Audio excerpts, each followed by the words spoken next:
There we go. Welcome, everybody.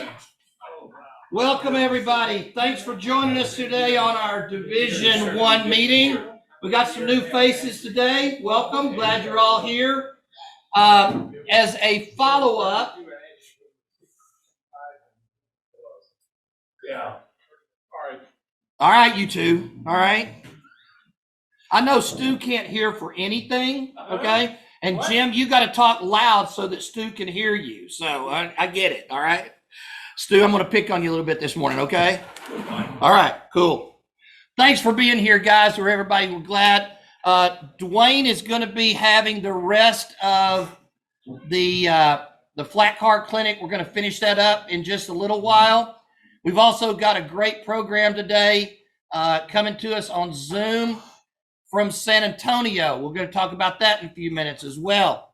So we've got Garfield, take your seat. You're blocking the camera there, dude. There you go. All right. All right. So first rattle out of the box, I'm going to get John to stand back up because John is helping. I know, that's jumping jacks. We've got to talk about the Plano train show.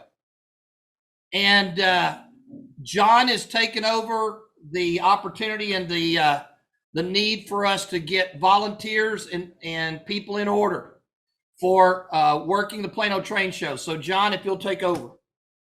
Yeah, as Mike said, the Plano train show is coming up the 2nd and 3rd of October.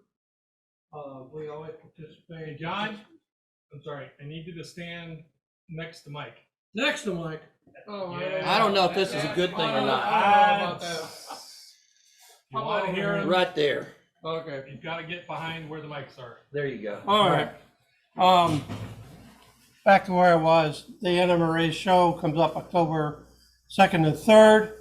As you know, we always run an NMRA booth that kind of gets people to know what we are and who we are and gets them to join. And we have some displays from the engine operating booth or a table and the switching operations, and some people put on displays, how to make trees or how to do this or that. So anyways, we need some volunteers to come and work both Saturday and Sunday. Okay? And Friday setup. And Friday setup. I didn't put down the thing on Friday, but yeah, if you want to come out Friday and help set things up, that'd be great. We'll need people from Saturday morning, roughly 10 o'clock till 5 o'clock. You know, if you can come in, spend an hour, help out somewhere. We really appreciate it. I think Sunday morning is 11. 10. 10? Is it 10 o'clock? Okay, 10 o'clock. I knew it was a little later. 10 o'clock 4. till 4 o'clock. But then there's tear down after. And we got tear down, but that doesn't take long. We'll be working with District 3 also to get volunteers in. But I'm going to hand out a sign-up sheet. You'll see a few names on here. I got to get them filled out totally. But anyways, if you can dedicate at least an hour, come in and sign up this sheet so I know how many we got. And that way we can get a total of, participation. And I'll let Donna know what we've got as far as signs up. Actually, it's Charles Goodrich. Yeah, whatever. Yeah. All right. Thank you. Guys, don't be bashful. Please sign up if you can. Do you need a pen? No, I got one here. Okay. We need to get this filled out. Also, we're looking for a couple of clinics. Ed McGinley said he was going to be doing a clinic. He's not here today, so I'm not able to confirm with that. And Cole has had to politely withdraw because he has got a conflict with the opening day of deer season. And being a taxidermist, that's a big time for him, and that's a money-making thing. So it's kind of like when Chris Galvin goes to the state fair to do his caricatures. Yes, sir. I just went to the NMRA exhibit. Oh, yeah. Yep. And I will do an exhibit on that. Oh, a clinic on that? A clinic on that. Oh, perfect. Yeah. And there's also a good article on the cowcatcher. You saw the new cowcatcher came out yesterday. If you go into that, there's an article by Getz on the whole thing. On Charlie. Okay, Charlie did that. Okay, cool. All right. I want to welcome some new members. Sir, I don't know you. First time here. Great. Volker. Okay. First name? Yeah. Volker. Okay. And last name? Tim. Okay. Great. Tell us a little about yourself, please. I am originally from Germany. Came here 20 years ago. Just got back into the hobby about 2 years ago. Okay. Still building my layout. I'm modeling a show. In what are you doing? European or American? Yeah. So you're mostly Markland and stuff like that? Mostly tricks. Tricks. Okay. Yeah. All right. Excellent. Where do you live? Where's your home? Eastern Hills, Fort Worth. Okay. Cool. Great. 10 minutes from here. Are you a member because of the big boy? Yes. Wonderful. Glad you're here. Okay. Who else joined because of the big boy? Sir, stand up and tell everybody who you are. My name is Joe Welps. I'm originally from Corpus Christi. I went to school at used to call these guys, I want you to see my age, it's called East Texas State University. It's called A&M in Commerce now. I got a master's degree in San Antonio, Arlington Lake University. I've been teaching 43 years. Okay. I'm retired now, but I still sub. But anyway, we got me interested in trains. I got the kind of memory that it's not it's not a photo memory, but I can remember every day of my life since I've been 3 years old. I went to a psychology about that and everything. No, I don't have that kind. There's this one movie star advertised about that, and I thought this is only 10 people in the United States that or world. I thought it was one of those. These people know the date, time, and everything. But I do have epileptic memory, what it is. Okay. I can remember everything, but that's not smart. I was only about 2.25 in college. But anyway, I got interested in trains and buses.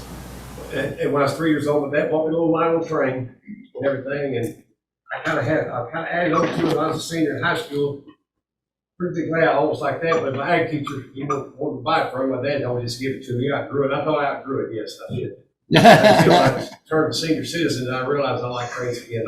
I got about $150 cars right now, but they're all display, and I'm HO right now. All right. Well, thanks, Joe. Everybody welcome these guys. Thank you.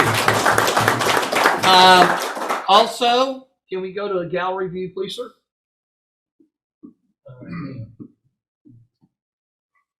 All right. Joining us all the way from Altney, Scotland. Oh, the boss is on. The boss is on. Yeah. There he is. Gordy Robinson, the president of the NMRA, is joining us from Scotland this morning. Welcome, Gordy. Hey, good morning, everyone. Nice to see some new faces. Absolutely. And Gordy, I'm happy to report that during the 4014 membership drive, we picked up we increased the division membership by 10% that day, all on Saturday. So that was a good day, guys. Really good day. So we picked up 10% new members there, Gordy. That's awesome. Everything's bigger in Texas. Absolutely. I heard that they stuck a broom to the front of the big boy just so it could be bigger in Texas. We tried to stick Longhorn steers on it when it came through, but they didn't let us do that. So, all right. We see John Lowrance is going to be giving us our clinic a little bit later. Wave there, John. Frolin Merrick from San Antonio. He's also joining us today. Wave, Frolin. Frolin, wave. Wake up, Frolin. Never mind. There he is. All right. We got Rich Mossholder. He's joining us from Santa Clara, California. Santa Rosa. Santa Rosa, excuse me. Santa Rosa. We've got Don Hummel. We got what? Get your Santa straight. Now get my Santa straight, yeah. Mrs. Claus is the only one. That's right. We've got Betty Mitchell also from D3. Don's from D3. Bob Mangrum is joining us. He's one of our MMRs in D1. He's down in far southwest part of D1. Just so you know, for the folks who haven't been here before, our division for Division 1 runs from the middle of DFW Airport, west to Abilene, north to the Red River, and south to Hillsborough. Our division is the size of about the state of South Carolina. That's our geographic area. And we've got 160 plus members. And so we we're glad you are all here, and glad everybody here is who's joined us online. So thanks for being here, guys. Let's talk about 4014. For those who volunteered that day, thank you. I'm sorry it turned into such a fire drill out there that day. It was an experience at best. When we planned that event, we planned it for 25,000 people. Over 60,000 people showed up that Saturday.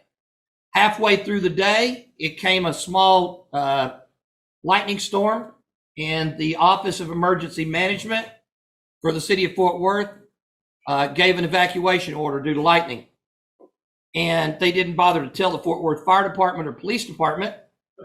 And so the fire department and the police department kept letting people come in as we were trying to evacuate them out.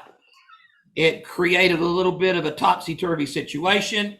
People were not happy. Then the fire department, who was supposed to be there earlier that morning, to park 2 trucks inside the event, and we had their space marked out for them, didn't show up. They parked their trucks down the street. Then they decided that they couldn't, because of the traffic flow and people coming in, they couldn't get in there in case of an emergency. They instructed the police department to start turning people away, and people were parking 2.5 miles away and walking, which didn't do anything but exacerbate the heat stroke situation. We had 4 people transported for heat exhaustion via MedStar to local hospitals.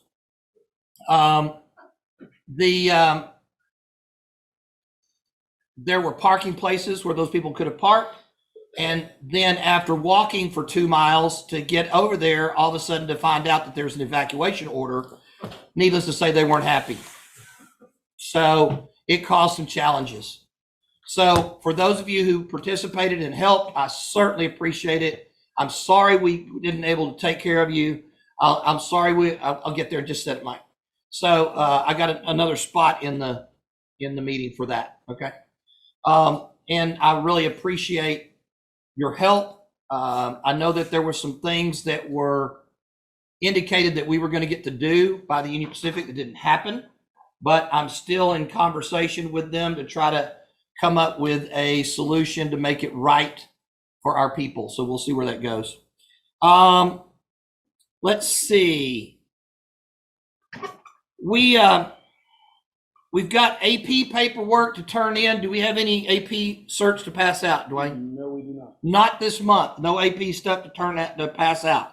However, cue the video. David Crumpton has put together something, and I want to give you this opportunity to see how this is what he's done here. And Duane, if you will watch the video as well.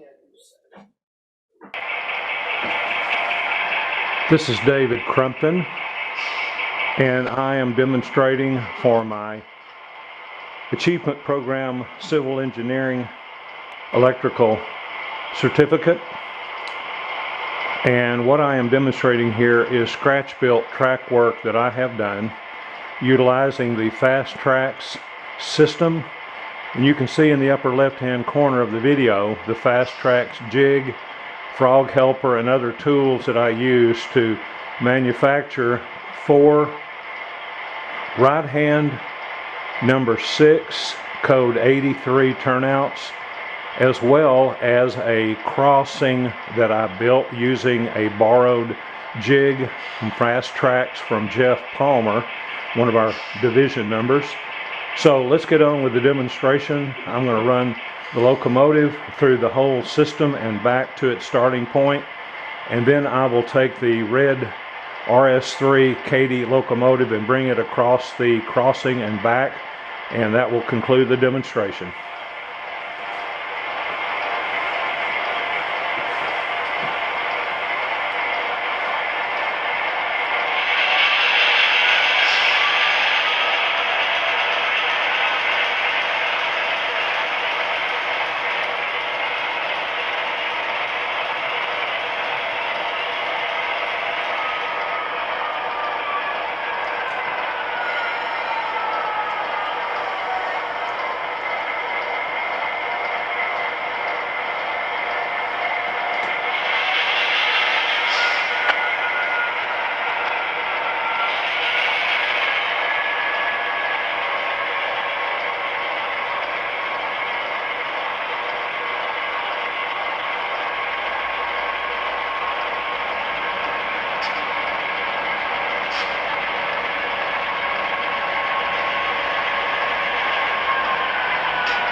So the point that I was trying to make here with this, first off, good job, David. Great job. All right. And that demonstration in the video there allowed Duane to check off on everything to know that all the switches worked correctly and it ran through there just like it was supposed to. All right. So that being said, now David's also got a booklet that he put together telling about construction and all that kind of stuff here that he's given to Duane for review. This should be enough for him to get his civil along with the drawings and things that are in the book to complete the rest of his civil AP certificate. But I wanted to show you the video so that you can understand that you can get your stuff judged many different ways. You can get your buildings and cars and locomotives judged at a convention. You can get it judged at your home. On certain things, you can get it judged remotely. You can take a video on it like we did right here and present that and do that. So there's a lot of different ways to get your AP certificate judging out of the way. So we want to do that. Also, and I mentioned conventions. The upcoming 21 Mid-Continent and Lone Star Region joint convention. It's the first time that there's ever been a joint convention with the LSR and anybody else. Is going to be in Tulsa the second weekend of October, which means that next month our meeting is going to be on the third weekend of the month. Not the first, because that weekend is the Plano Train Show. Not the second, because that's the regional convention. We had to move it to the third weekend so that we can have our meeting and it doesn't conflict with everything. Now, it's going to conflict with Division 3. That's when their meeting is. But we won't be here the second Saturday next month. We'll be here the third Saturday next month. So put that on your calendar and do it there. I do hope that some of you are going to the Tulsa convention. It's going to be a great opportunity. The contest room is going to be open. You'll see some great models. There's also some great layouts up there for people to be able to enjoy and operate on if you get yourself signed up and get them marked up in there. I know that Mr. Garfield's been up there. Terry Morris has been up there and operated. Yeah, that's right. Barry's been up there and operated. I've been up there and operated. I think Palmer, haven't you operated on some layouts up there? No. Beautiful layouts up there. And it's worth going to see if nothing else. Clarence, you've been up there and operated before, isn't that right? Yeah, I've been up there 3 times. Yeah. This time will be my 4th. I got an email from them just the other day about operating assignments. And there's very, very, very little new openings. Yeah. In fact, I put in the usual 3+1 and got 2. Okay. What layout are you operating on? You remember? Ellers and Ken Ellers? Yeah. Ken Ellers is one of the guys that's helping put on the convention. His layout is probably one of the nicest layouts in the area.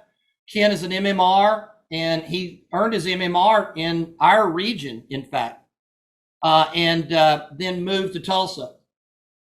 His layout, if you ask him when he's modeling, he will tell you it's like October 2nd and 3rd in 1951 or something like that, because that's the day he took the photographs for his backdrop that are on the walls. And it's that specific, and it's gorgeous. It's Colorado narrow gauge in S scale, right? Isn't he an S scale guy? SN3, yeah. SN3. And so it's beautiful layout, interesting operation techniques, because there's one particular train that he assigns 2 locomotives to, but he doesn't bother to tell you it's best to run them, one on the head end, one on the back end, because there's no way for you to get and make trailing point moves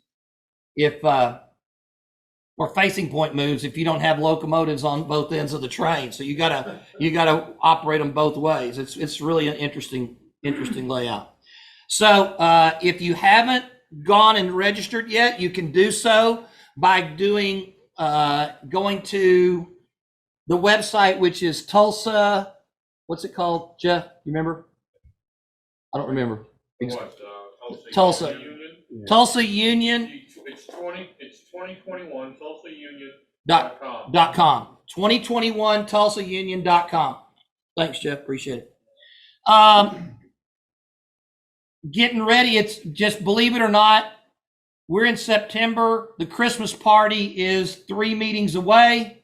We're going to have our annual, well, it wasn't annual last year, but yeah, we did have it last year, didn't we?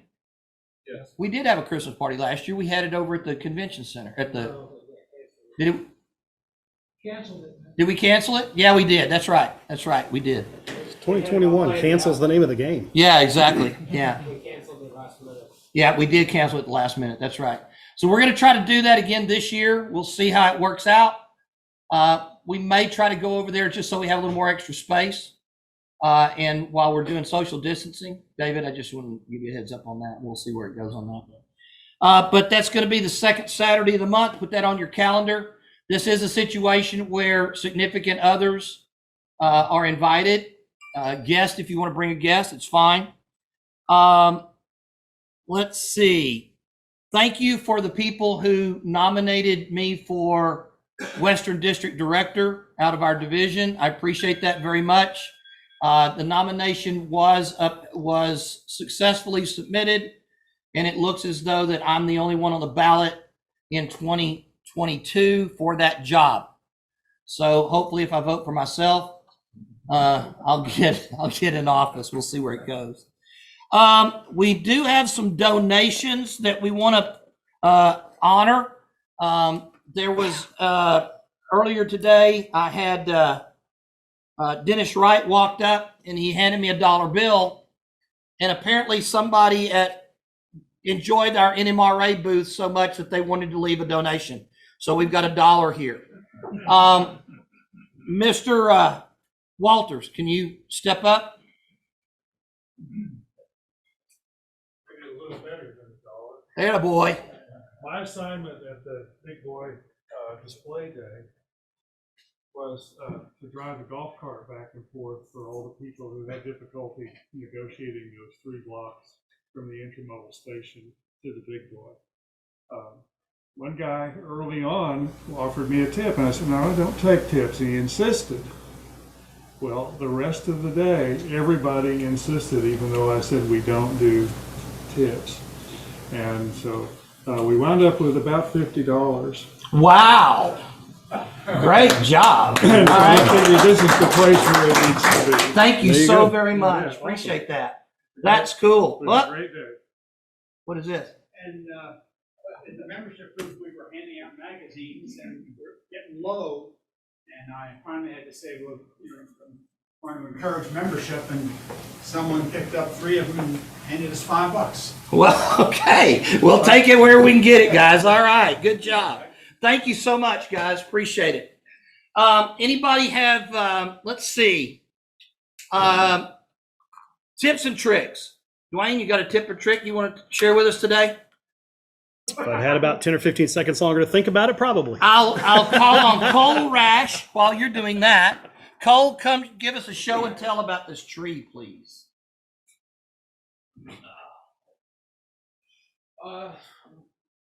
It's a longleaf pine tree that I make from, modeled after the East Texas pine tree, so it's a little different than what you see on typical layouts.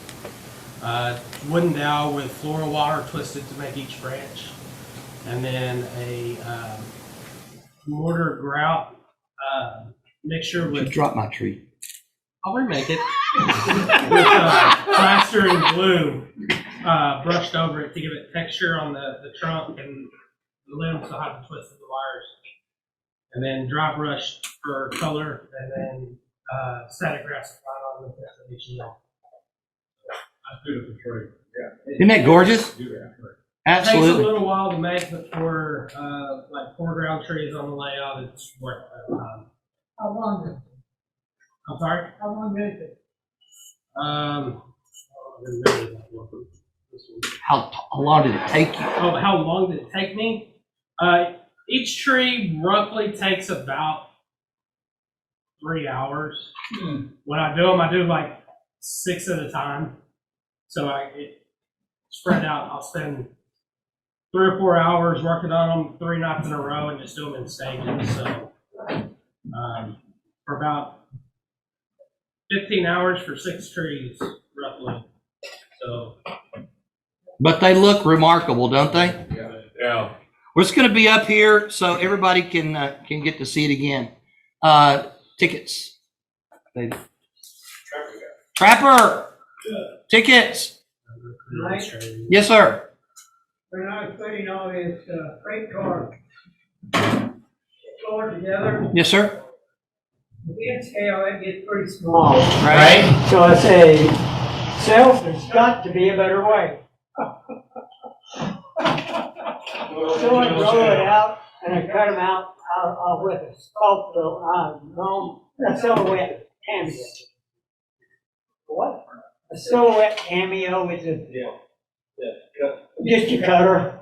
Like, and it looks pretty good to me. Now, I don't know if it passed inspection or not, but it looks pretty good to me. Well, cool. We'll take a look at it. We'll take a look. And I thought coming out here, I should have done it on both sides. But I only did it on one side. Okay. Cool. All right. You want another one? Sure. Here's another one.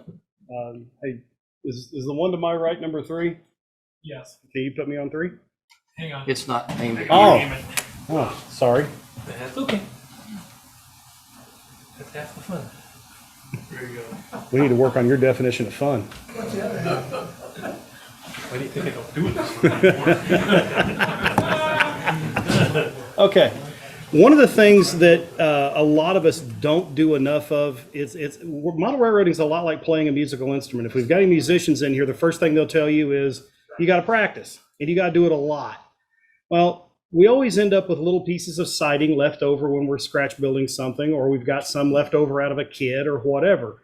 I mean, case in point, I built that little grain elevator for the club over here, and there was enough leftovers on the sheet. I actually made them a little shed that I'm finishing up out of that. Well, there's always a little bit of leftover, especially with these laser kits. Well, take it and put a brace on the back of it just to keep it nice and straight, and practice weathering, practice painting, try new weathering techniques, new media, whatever. So this was one that I did here a while back, and actually did this for a weathering clinic. And you can practice what you're doing. You can practice distressing the boards. You can practice putting in an expansion joint like this one, and then lifting the edge of that board up a little bit to give it a little bit of 3D relief. You can actually take and chip out a board down here at the bottom. You can work on your techniques of using different stains or different washes or different, dry weathering if you like using chalks or pastels or something like that. And it gives you an opportunity to play around with what we do every day before you try doing it on an expensive kit or something that you spend a lot of time scratch building. And this also gets you in the habit of do all of this while that board is still flat, and you can set it on your workbench and weight it down to let it dry so everything stays nice and flat. You want to try to build as much as you can in the flat. We've talked about that before.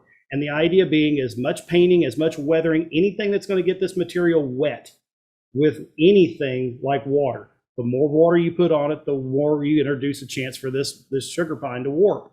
And it will warp like crazy, which is, again, why we put bracing on the back of it.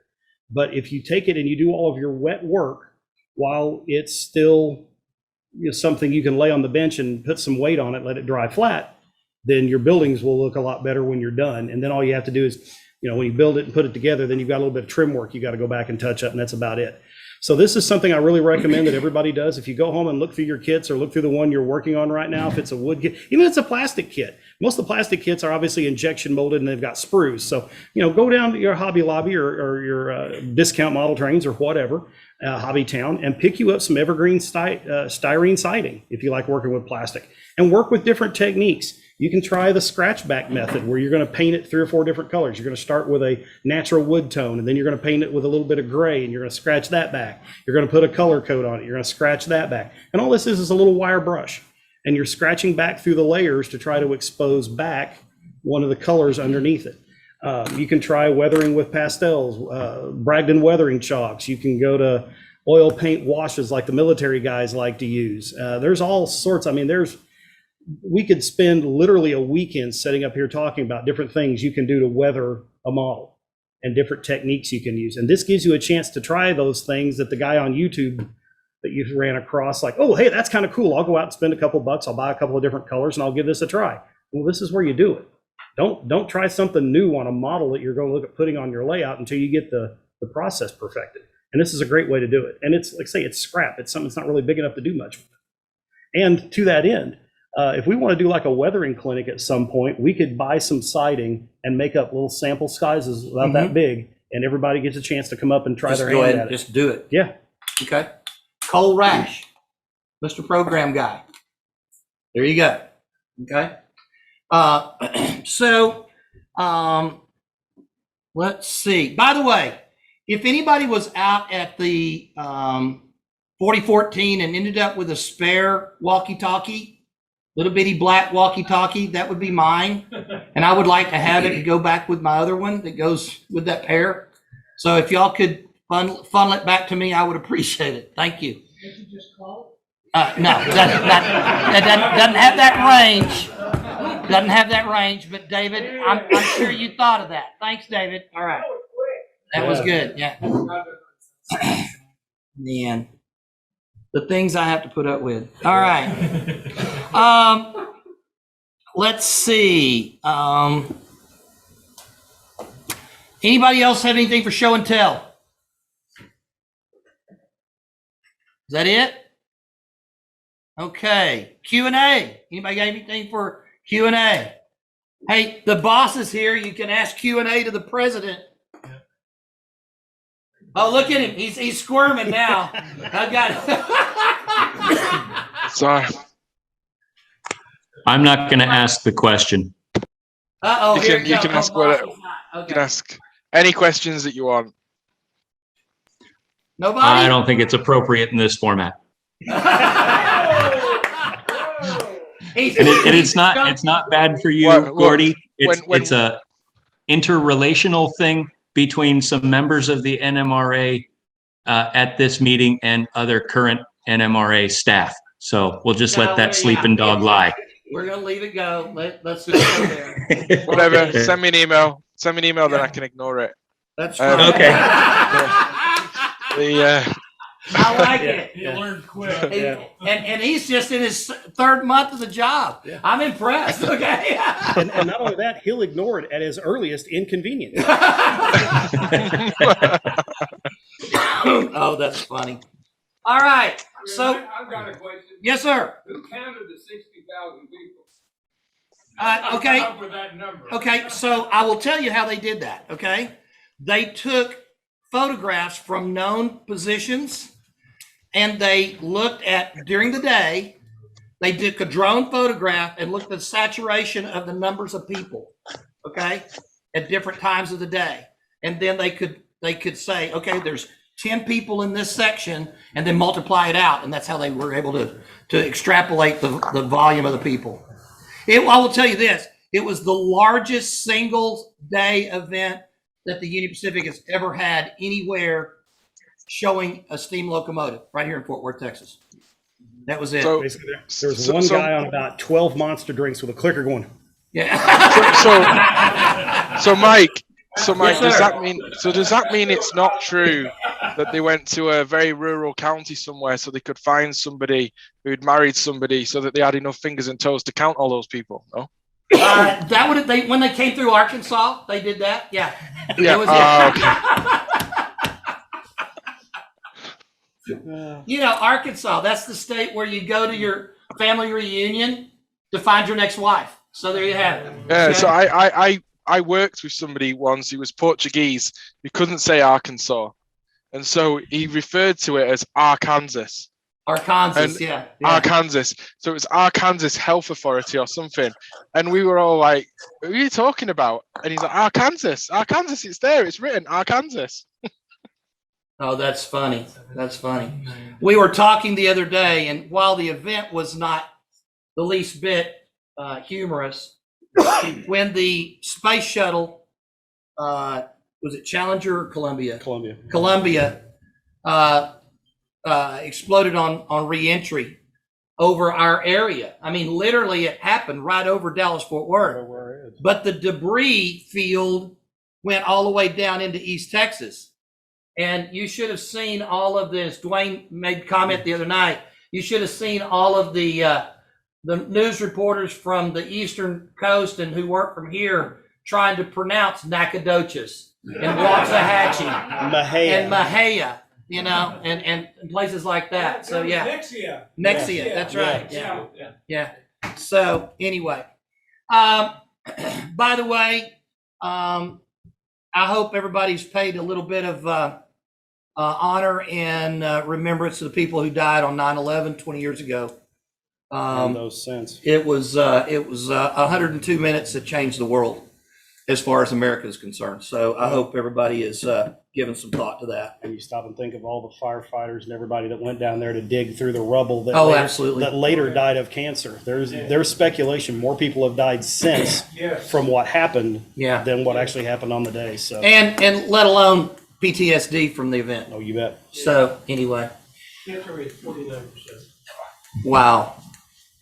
That's ridiculous. I'm assuming lung cancer. So, all right, moving along. We've got our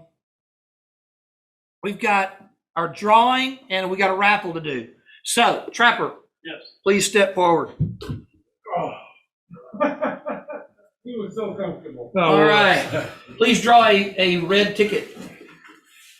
And you give him the blue can, huh? Oh, yeah. The blue. And the ticket number for our first raffle, our first dealer dud is 961. 961. All right, David. So for those who are not familiar with this, you get to choose one of the boxes. There are prizes or duds, and in this case, we normally have milk duds, but we couldn't find any milk duds. So for the second month in a row, we're going with M&Ms. All right, so trade up. All right. So yeah, all right. So 1, 2, or 3, David, come on up. Which one? The dud one. Number 3. 5-year-old duds. And it rattles, and guess what? M&M's. And a $5 gift certificate to Discount Model Trains. All right. Oh, wait a minute, David. You got to draw the next. You got to draw the next ticket. Yeah. One shot. That's it. Walmart has milk duds. There you go. Kroger does too. All right. 965. Hey, I'm never. All right, Jim. Never gonna. Which one you want? 2, I guess. Number 2. Right down the road there. Okay. We know we don't have to rattle it, right? A $10 gift certificate, Discount Model Trains. Hey, where you go? Now, I will tell you that the expiration date on those cards are from last year. Disregard that, take it over there. Wayne will take care of you whenever you get there. All right, now, Jim, draw a number count over there, please, sir. 974. 974. No 974? Oh, wait a minute, that's me. That's you. Oh, okay. Well, wake up. Okay. All right. Draw and again. Guess what? Draw again. You sure? Yeah. Well, then I'll let you draw. Okay. Why did you get a ticket? Because he gave me one. Okay. All right. I have it. But you might want one of those. Which one? Go with that one. You already got your hand. 969. All right. Come on up. There you go. And you get the remaining box, which is number 1, and it has a $15 gift certificate to Model Trains. Cool. Congratulations, Joe. Thank you. Now, before you go, please pull out one ticket in the blue one, please. All right. I'll take it. Thank you, sir. Ticket 103. Hey. 103. Killing me. Killing me. All right. I must be living right. You're living right. So you have your choice on a raffle of either a Pennsylvania Railroad passenger equipment book or a signed and numbered print of the, I'll take that. oh no, I'm sorry, this was already, no, I'm sorry.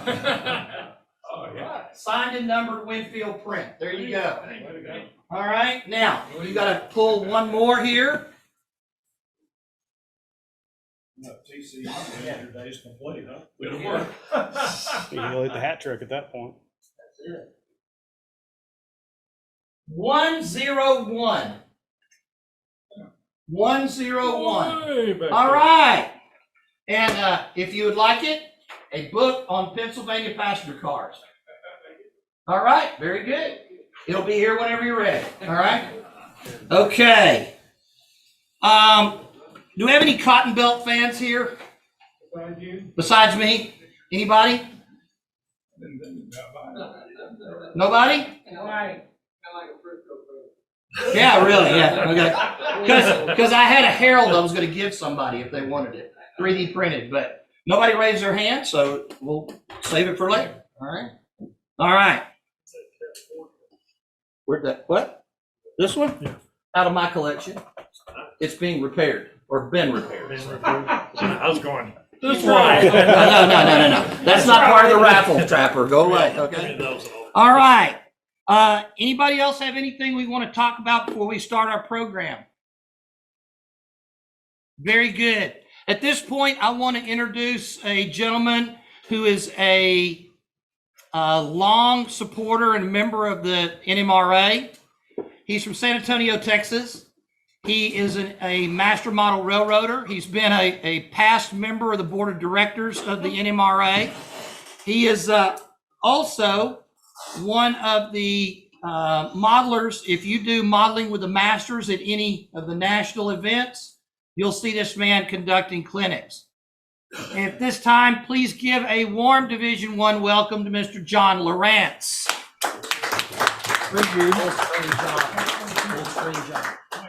So are we ready to go with the screen share, I suppose? Let's try Yes, it. sir. Yes, sir. All right. You should have it now. It's all good. Off you All go, right, buddy. excellent. Thank you. Excellent. Okay, we're going to talk, and I'll be as quick as I can here, about signs for your model railroad. And this is a presentation I put together for the Australian region for one of the NMRAX presentations. What are we going to do today? I'm going to talk about what to build, not really how to build it. There's lots of things that you can do to make signs, but to really kind of get it right, you need some kind of philosophical background, and that's what I want to talk about today. Let's start with, what should a sign do? Well, of course, the number one thing that any sign is trying to do is attract attention. And outdoor signs and stuff, what you want to do that, and to justify the expense, is to have the maximum audience that you can have for that particular sign. And knowing that what we talk about from here on out is kind of based on and designed to do the very same thing that the prototype does with these signs. Outdoor signs are dictated really by the technology of where is my audience, who's looking at this, and how visible is it for them to look at. And here we get into things like technology and stuff, and we'll talk about that. The technology available depends on the era that you're modeling, and you can see that, you go all the way from no lighting to to flood lighting, to backlighting, to literally lighting up the entire sign. And that's kind of the technology of signage.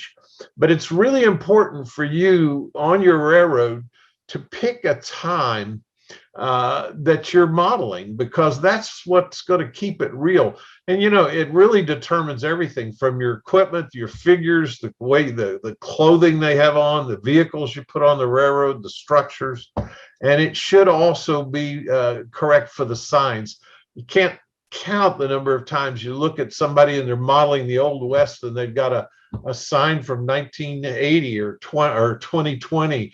It's amazing. And fonts, they're using fonts that didn't exist back then, and all of these kinds of things. And they don't no single thing, no single error really sets the whole railroad up as being an error. But if you start getting a lot of these, people will subliminally notice them and say something is not right. They may not know what's right. So anyway, where's the audience? Well, the audience was in transportation hubs, always. Of course, pedestrian traffic downtown, that sort of thing. But early signs tended to face docks, rivers, and railroads because the cars just weren't there yet. When another place when trolley cars came, some of you will remember trolleys and buses, all the advertising that used to be up top. So we're talking clear back to 1884. By 1903, we started to get automobiles, and we'll start to see then a technology of turning the signs toward the roads. And the earliest signs were usually painted right onto the structures. And because there was no lighting, particularly in outdoor advertising and outdoor signage, they tended to use high contrast in order to be able to see these signs. So what you see is usually dark backgrounds with light letters. And the reason for that is because at night that shows the best. As lighting became available, what you still had was a carryover because it's faddish. They've been doing this for years. The sign painters are used to doing it. So they continued to do that. So in signage, you see a lot of lag and carryover, and it's okay to model older ones. You just don't want to model the newer ones that are newer than whatever your scene happens to be modeling. In those days, most of those sign painting jobs were apprenticed, and there were very few fonts available. And most of those signs, if you're modeling older times, anything prior to, if you're modeling steam era even, most of the fonts used were done in capital letters. You rarely saw lowercase lettering, and you would see different sizes of those, but generally speaking, you're talking about capital letters. And the other thing you'll notice is that almost all the signage and logos of that era were enclosed by something. Here we have the white lines, the blue line around the thing, the Lucky Strike black and gold lines. So those things, those kind of logos, that was the style. And it also encased that black background that you would see on the sides of buildings and things. You had existing light. So the way you maximize the existing light, in addition to having the dark background and the light letters, was the use of you saw a lot of this kind of thing where the letters would be basically against the skyline. So you would have you use that backlight of the sky, whatever was going on in the day or in the dusk or whatever, you would use that to light your signs, basically. The other thing they discovered really early was that by using a standard logo, using the same logo all the time, the Coca-Cola, the Rexall, so on, by doing that, what happened is even in minimal light, the viewer's brain will plug in the rest of that because they know it. So you didn't have to even be able to read this to recognize that it was Rexall, or you didn't even have to read the Coca-Cola sign to see that that was Coca-Cola and so on. So the use of standardized logos was kind of partly because that was a way of getting instant recognition for whatever that sign happened to be. Now, lighting and materials became very important. 1879, we got our first light bulb. And so what you saw was a way to try and do this. The other thing that happened in 39, you got this thing called reflective paint. And so you started to see signs that would use the reflection. Probably the most recognizable one is the railroad crossing signs that we saw. And a lot of times the other thing you had was glass bead reflectors. So they would take that white letter and they would put glass beads all along here, or they would use the reflective paint on the back, and then they would use the railroad crossing or Irving Park or whatever they happen to put in there for that. As lighting progressed, you started to see floodlit signs. Just the placement of a light bulb with a reflector to reflect up on that. When they started doing that, another thing you would see is they would put the light bulb behind the letter, so that the light bulb literally created a silhouette of that letter in the background. And you'd see these letters placed 5 or 6 inches off the building, so they had room to put the thing. Another step in that direction with lighting was they would take glass and they would backlight the glass. And this is really the precursor of the modern sign, with the light bulb inside the sign shining through the glass. You had the light bulbs on the letters themselves. Here again, with the theater lighting, you had the backlit, and then it would silhouette the letters through the backlit sign. Neon came about. 1915 was the patent for it. Neon was very effective and very popular, but very expensive, and still is today. Maintenance on neon is terrible. We lost 1 million of them during the hailstorms a couple of years ago, and a lot of those businesses just flat didn't replace the neon part of the signs because it is expensive, and you still need the regular sign underneath it. So neon is a great thing, but it's not the do all end all because of maintenance. Anyway, the biggie was when they invented the inside lit, and here's one without the sign on it. You can see these are just standard neon light bulbs, and what they do then is use extruded plastic for the face of this sign, and it changed the whole look of things. And we'll talk about periods of time here in a minute, but it changed the whole look of your signage.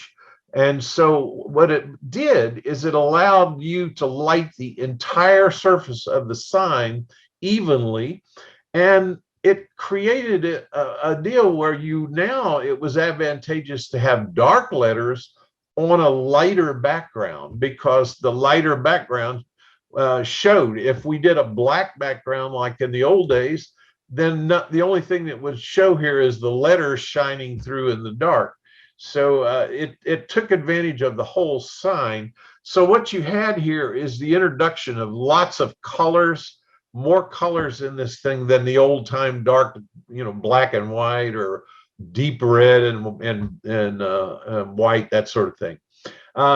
So it reversed our backgrounds. That's the key thing. Now, what you're seeing too, there's lots of other signage. In modern days, you get a lot of this carved wood. You get the fabric. You've all seen these flag signs that are so popular today. Here's your extruded plastic front with the backlit, a lot of color. Emphasis on the whole sign being lit. These are the neon or the little light bulbs, or in the case today, these might be video signs. Look at this truck. This truck is one giant video LED sign, and they can literally change it. These things are driving around our city. But the TV signs, the things that are actual TV things. Another thing that the signage guys did a lot through the course of time was to, I call them attention grabbers. Again, time, clocks, weather. These are the kinds of things that get people to look at your sign because you want to know what time it is. But incidentally, you also are looking at their advertising for whatever that is. You'll see signs that are specific to certain things. Here's a guitar at Ernest Tubbs shop. The taxidermy signs and those sort of things are out there. What you used to see a lot, but you don't see very much anymore, unless it was built a long time ago, is what the signage that's actually part of the masonry of the building. And this was really a tribute to the masons and what a great job they could do. And you'll still see that, here's the Chevrolet logo that's actually in brick on that thing. The problem was they thought their company would last 10,000 years, and it might have only goes out of business 20 years later. And all of this is permanently on the structure. So that was kind of a problem. Also, it's very expensive. There are fads that happen in signage, and these advertising guys are like everybody else. Somebody comes up with a good idea and everybody copies it. So certain things are cool. For example, on our Lone Star Aggregates building here, today they would say materials. It's a material yard, but in those days they called it aggregates. And so that's gone. But if I'm modeling the 50s and earlier, then that's the word I want on here, not Lone Star Materials. So then the other thing to look at is laws. Wherever you are, there's certain laws that went into effect. In 1921, you had the first farm to market roads. In 24 was the peak of passenger railroads. From that point on, and even before that, most of the advertising was now looking at automobile traffic. The outdoor advertising group was formed. It's a good place to go for regulations and things on these. When you're thinking about a sign, you can go online and look them up. In 56, the Federal Highway Act started the interstate highway construction. One of the earliest ones was there in Fort Worth to actually be finished and opened. I think it was 1959. And so another game changer in signage and that sort of thing. And then you get the Highway Beautification Act in 65, because all these new highways were starting to be covered with billboards. For example, if I'm modeling after 98, I don't want the Marlboro Man and cigarette advertising on any of these outdoor advertising, because it was outlawed and restricted. So my knowledge of these things will help me fake it, even if I don't know or can't find any actual example of that particular sign, or maybe I'm freelancing the sign and I want to do that. So to kind of recap this in terms of periods, if you look at this early days to up to about 1910, typically these are no lights. From 10 to 40, I call it the big steam era, we start adding all of these lights and neon and that sort of thing, and reflective paint. By 40 and 70, you had lots of that in the steam diesel. You can see this is the Chicago L, just as a comparison. You might have had these reflectors on here, you backlit the paint. By the 2000s, in 1970 to 2000, and these dates are arbitrary, color became the fad. Everybody was putting color in. We had the backlit extruded plastic signs. So as a result, you were able to do that. And so people started doing that. Interesting about the turn of the century here, 2000, people started getting retro, and you started getting this fad, at least in our country. People were doing retro signs and trying to make my sign look old when it's not. That was something that came along. Going back to the old signs, they were mostly dark backgrounds, light lettering. The logos were enclosed, and they were painted directly on the structure. What does that mean to me as a modeler? It means that those things might have been up there for 50 years. 100 years. I have to weather them. You drive around, you still see those signs painted on the structure. The signs were enclosed by a border. They tended to be more elaborate, coming out of the Victorian era. Thank you, Gordy and Great Britain for that. And the signs faced the waterways and railways.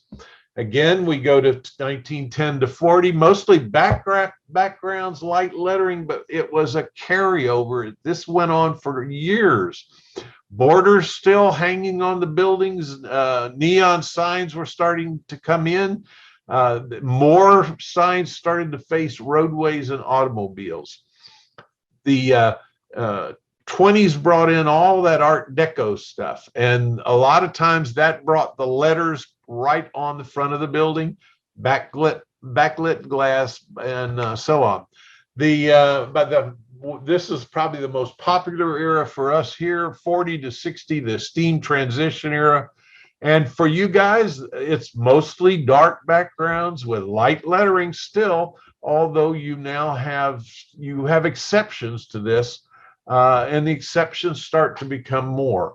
The borders on things were still in there. We were still printing. It was pre-computer, so the limited number of fonts. It was the fonts that the printer could stock. So these things tended to be enclosed. They tended to be very limited in fonts, just like we talked about. The color was added, and now you also had the start of these plastic signs, the extruded plastic, game changer. By the 60s and 80s, those extruded signs were everywhere, and the key thing that you see is now a lot of the signs are up on poles, and the logos tend to be loosed from the borders. There's no border around these logos now. It's just the kind of the sign washes to the edge, and that's what you have. A lot of plastic lit letters. They would encase the outside in tin, sheet tin, and then they would have the plastic letter and the light bulbs inside, or they would be floodlit. Again, remember 65, you had the restriction on billboards.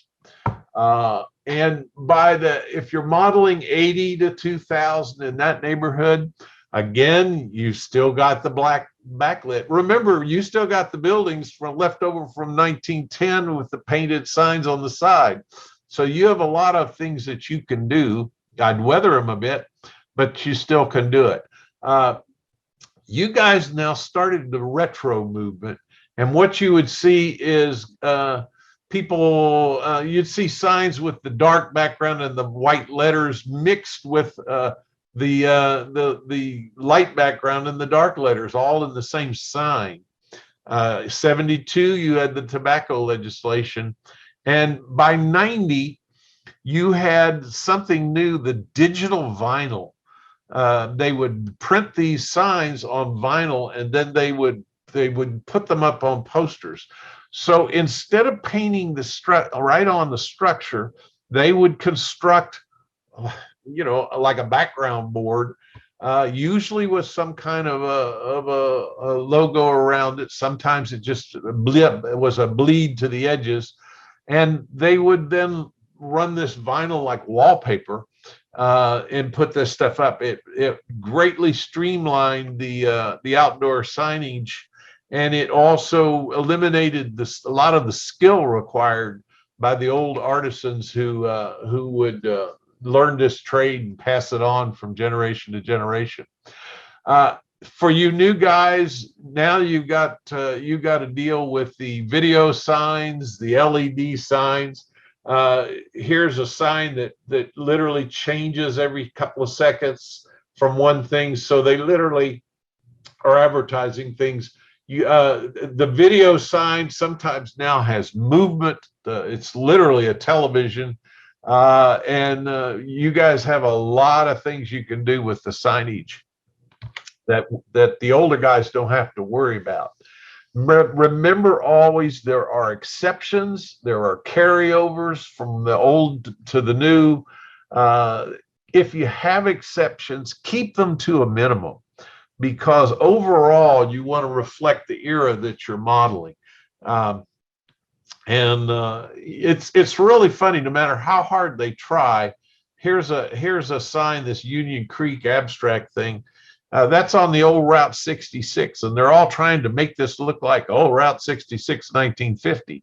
Well, you know, no matter how hard they try, they just can't get it right. It's like the movies and things. Another thing that you can think about in your signage is Advertisers Programs, and these things were out there.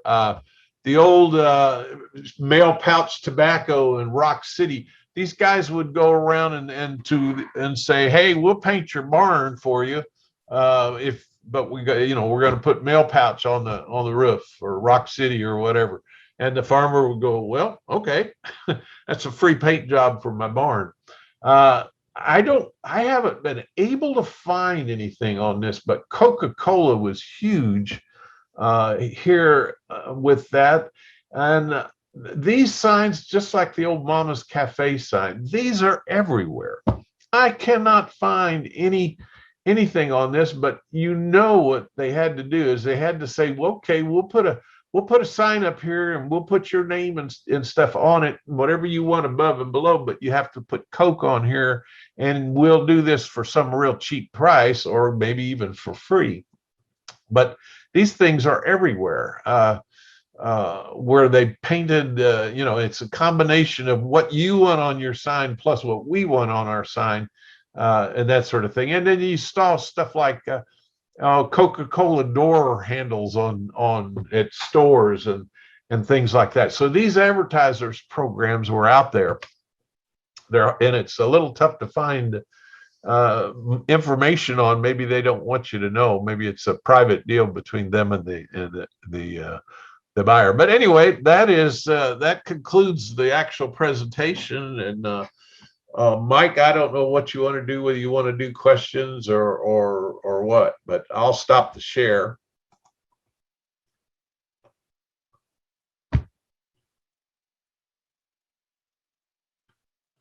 Didn't notice.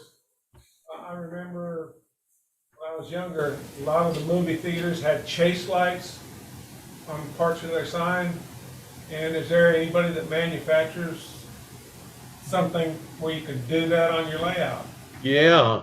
I can't remember the name of there's a company that's doing a lot of great signs. Was it Blair, maybe? Miller Engineering. Yeah, Miller Engineering does a lot of the lit signs.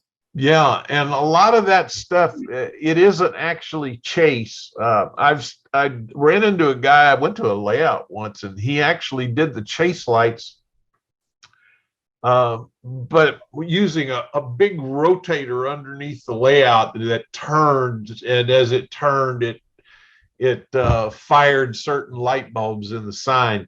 But these newer ones that are done, we've got one on the layout over at Samra, and it literally moves the ready kilowatt, you know, and different things happen. The lightning bolts come out, the light comes on, he comes on, the lightning bolts come, the sign goes dark. It runs through a cycle.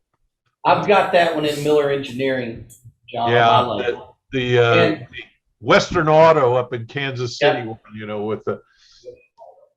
I've got, if anybody's interested in those Miller Engineering lights, let me know, because I have a dealer distributorship with them, and I can help you get them for a reduced rate. If you're interested, go to millerengineering.com. You can look at their entire catalog, and we'll work out something if you want that. In answer to your question about chase lights, Barry, I've got a theater on my layout that I set up light bulbs on with fiber optics.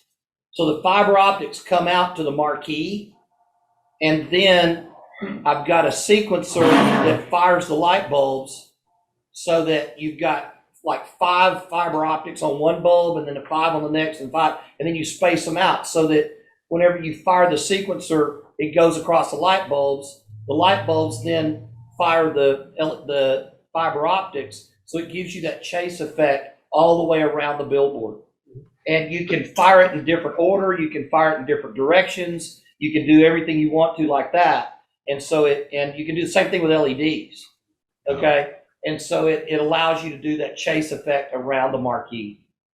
It would be much easier that, you know, if I were wanting to do that, it would be much easier to have the chase lights above and you know, below a backlit sign with the letters on it, because doing the actual letters like they used to would be a lot of LEDs or a lot. Well, the way I did it was just the fiber optics coming out, so it makes it look like it's the bulb that's chasing, no letters or anything involved. So yeah.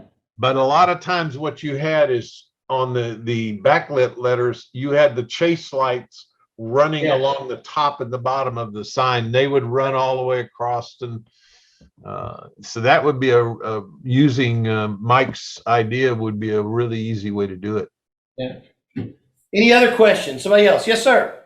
Would it be too small to put Burma shaped signs along both ways? Not at all. Not at all. Absolutely not. Matter of fact, that they've been produced a number of times. One company, I don't remember the name of it, they literally did, you could get 15 or 20 different Burma shave things. And they were pretty standardized, you know, around the curve, lickety split, beautiful car, wasn't it? Burma shave, you know. It's very easy to make those yourself. Yeah. I mean, with a printer now, you can find the wording, make your own sign, and then just make your little Burma shave sign out of wood, you know, and just a T sign with some wood on the front of it. Put your sign on the front of it, and off you go. It doesn't take any specialty software. I mean, No. you've got Microsoft Office, you have PowerPoint. Yeah. And PowerPoint, you can type up what you wanted to say, copy it, and then paste it with a paste special, is what they call it. And you paste it as an image. So now it's a piece of artwork, and you can take that and drop that down in size to scale it down to almost unreadable, you know, and print those off, and you can print off multiples of them, and then get the one, you know, cut out the one, get the one you like the best, and make the signs up. To give an example of what Dwayne's talking about, I did a tree house that many of you've seen if you come to my layout, and Dwayne put together on PowerPoint a checkerboard with checkers on it. Okay? He then scaled it down to HO scale. So I got a checkerboard that's like this big and then this big, and if you get a magnifying glass out and look at it, you can see the scale checkers on the checkerboard. That's how minutely it can get down. Oh yeah. I think it was Concord that made the Burma shave signs, and the advantage to that, excuse me, was that Burma shave was on the backside of the sign as well as, you know, you had the reading on the front and on the backside, so both sides were printed, which is kind of a nice thing to have. Yeah. Other questions? Oh, come on, guys. You don't want to turn this guy loose with just 2 questions. Is he gonna sing and play the guitar for us? I'll play the guitar for anybody that wants it. Now you've gone and done it, Packer. Okay. All right. Just out of curiosity, John, what is your favorite sign of all the signs that you've ever seen out there? Oh my gosh. Well, you're going to go more towards the Coca-Cola signs and that sort of thing. But I really like painted on the walls. Up in Luling, Texas, recently there was a plastered side building, and the water was starting to peel that plaster off. And so somebody chipped it off. And underneath this, they found this perfectly preserved battle axe chewing tobacco sign. I mean, when you run across something like that, it's just like a gem. It's like, Yeah. And I'll tell you something else. When you're talking about these signs, and you already know this, John, I'm sure. Go to Cracker Barrel. Inside of Cracker Barrel, on the walls, are all of these old metal signs. And if nothing else, just go take a picture of them. They're there, use them for inspiration, whatever. But there's a ton of information in those old signs inside of any Cracker Barrel restaurant. Yesterday, I drove to Lubbock and back and went through a bunch of podunk towns on Highway 84. I actually got to see, I took a detour in Snyder and saw the locomotive for the Roscoe, Snyder, and Pacific Railway there in Snyder. Go figure. But while you're going through these little towns, just keep your eyes open at the old buildings, whether they're occupied or not, in going down the side of the street or whatever, and you'll see a lot of the stuff that John's talking about, where you'll see signs painted on the side of the building, and it's starting to wash out and weather out and stuff like that. So you bring up an interesting aspect to those signs, is that once those signs are painted on the side of the brick buildings, they never come out, because what they've done is they've protected the brick from weathering, and the brick around it is now more weathered than the brick in the middle, and they will sit there and you can see signs even when all the paint is gone. I used to work in downtown Dallas, as some of you guys know, and if you just look, there's a lot of buildings in downtown Dallas that still have signs painted on the sides of the building. And places, another thing that, and this is a little bit of a sidebar here, but where there was a building next to a building and that one of them is torn down, now you can see the outline of where the other building was and things like that. And those are good detail points to put on another building. Steel. They're on Elm Street, about a block and a half. Yep. Before you got to the freeway. Yep. They tore the building down, and there was a TNT passenger train advertisement in nearly pristine shape. Yeah. And it has faded, but it's still there. Yeah. There's another one right around the corner from Dealey Plaza where the John Deere tractor company used to build tractors in downtown Dallas, and you can still look up there and it says John Deere Tractor Company on the side of the building. And many of those old signs, not just the painted ones, but the ones like your Texas Western sign up on the wall there, if the sign was separate and applied to the wall, a lot of those signs were porcelain. And I remember when we tore down my grandmother's house years ago, there was this big thing under the coal stove that protected the heat from getting to the floor, and we took that stuff out, and that was a great big gas station sign, and you put a little paint remover on that, and it's like brand new. The porcelain, just other than chipping, it literally lasts forever. Yeah. Yeah, the nice part about it, guys, this right here is one of the most valuable tools you have for model railroading, because it has a camera on it. You can take pictures of all these old signs. You can import them into your computer, and you can print them off. You can manipulate them. You can, one of the things that John was talking about is you see these on the sides of buildings. Well, as long as you're going around the side of the building and taking pictures, go around back and take pictures of what's out back too. Granted, it's a little more modern, and you'll have a more modern looking dumpster, but it'll give you an idea of what was behind the building. Because guess what, folks? That's where the tracks were. And that's the side of the building we're actually modeling, is the back side of the building. I mean, John and I have a friend up in Kansas City named Miles Hale. Miles is a fantastic model. And Miles and I have a mutual friend who passed away here a couple of years ago from pancreatic cancer. And Paul Myers was his name. Great guy, really good modeler. And Dad and I were at his layout one day, and he finished this one city scene, and he asked, he said, "What do you think?" I said, "That is the cleanest alley I've ever laid my eyes on." And he goes, "Oh, yeah, I hadn't even thought about that. What all should be back there?" And Mike knows that's a dangerous question to ask, because we go down the rabbit hole instantly. And so we all start throwing out ideas, and he's over there writing stuff down about as fast as he could go, because Dad and I were both just peppering him with stuff. And Well, I used to- sends me back pictures 3 weeks later. He goes, "You got to see the alley now."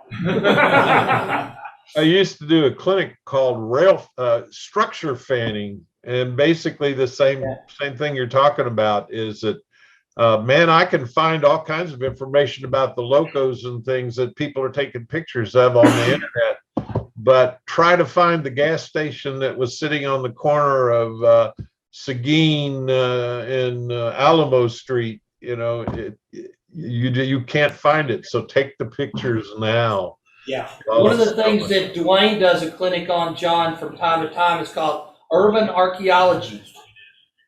And he does a clinic on that, and it's talking about finding those archaeological and urban gems like you're talking about of that. I mean, we would have, it's a little teaser for you. Believe it or not, okay, over in East Dallas, Bonnie and Clyde, or Clyde Barrow's dad's gas station is still there. And the structure's still there. It doesn't have gas pumps in front of it anymore, but the structure is still there, and you can go look at that. I mean, it's an old-timey, one pull-through gas pump. Jim, what's your question? Well, something I'm actually, you're talking about science, something I think is kind of cool is as you go to different parts of the country, you'll say you have different companies that operate the flower producers. I mean, it's kind of like then you can have some regional differences in these things. You kind of set the place of your railroad up and get to the big side Morrison's corn kits. Then you go down to other places, it'll be another consortium that'll be building the grain. You know, right. You want to have things like if you have something tied in with, say, Happy O'Daniel, you know you're dealing with Texas. Well, or over in Saginaw, you've got the grain mills over there that's like crust doughboys. Yeah. You know that. But then by the same token, gas stations are regional as well. It was not mobile in Texas, it was Magnolia. And SO versus Inco versus Exxon, depending on the time frame. Phillips 66 was primarily Oklahoma. Texaco was another one. So yeah. Yeah. Standard Oil was California. That's right. Standard Oil, Marathon. You know. Standard Oil was also American Oil in some places. Yeah. Sinclair. I mean, think about those old gas companies. You know, dinosaurs. Yeah, the dinosaur. Dino the dinosaur. Yeah. Dino sitting out front on a trailer. Yeah, exactly. You can have fun with those. Ask me how I know this. That and the Oscar Mayer Wiener wagon, right? No, Keep all that to yourselves. the Sinclair dinosaur, the sirloin stockade, the big bull on the trailer. Yep. We had a Vincel Buick there in the hometown dealership that was in the hometown of Griffin. Had a big elephant for some reason. And one night in the middle of the night, all of them across town disappeared and ended up parked in front of the entrance doors of Kickapoo High School. I wonder how that happened. My favorite science is Another good source of materials as far as signs and buildings and so forth is you get these books here. They're the Images of America books, and you can get them all over the place. They're on Amazon, they're at Barnes and Nobles, and they typically feature local areas. And since we were talking about gas stations, this picture right here was my dad's gas station when I was a little kid. And it's still there, but it's now a pack and ship building. But when my dad had it, it was a Chevron gas station, Standard Oil. When you guys were talking about Standard and Enco and SO, and remember, there's a case of the laws changing your signage because it was all Standard back in the Rockefellers days, you know, and they broke up. The antitrust people broke it up. And Jim, what were you going to say? I'm sorry. There is I think they're on Facebook now. They used to be Western Rail Images. There were some people, there were a couple brothers in St. Louis, photograph for Jim Allen's dad. And he photographed some signage on the west side of St. Louis, this was at a Pontiac dealership. And you can actually, I've seen this in the Western Rail images, just because there was a train kind of off in the distance. They had a little cartoon, I guess we now have to say Native American to be politically correct, out there like this, I got a heap good deal on my new Pontiac and so. Yeah. Well, Pontiac was cheap Pontiac. That was named after the tribe. Yeah. So yeah. Another great source for pictures and things. Santa Fe had Chico, yeah, was their mascot for years. Jim, John, go ahead. Oh, another great source for sign pictures is your trolley car books. Any book that's about trolleys usually has a lot of structures in the background, a lot of the signage that was in your typical American city streets. There is a series of books at Discount Model Trains. If you go in and you know where the checkout counter is, if you're facing the back wall, immediately to your left is where they have all the magazines and books right there.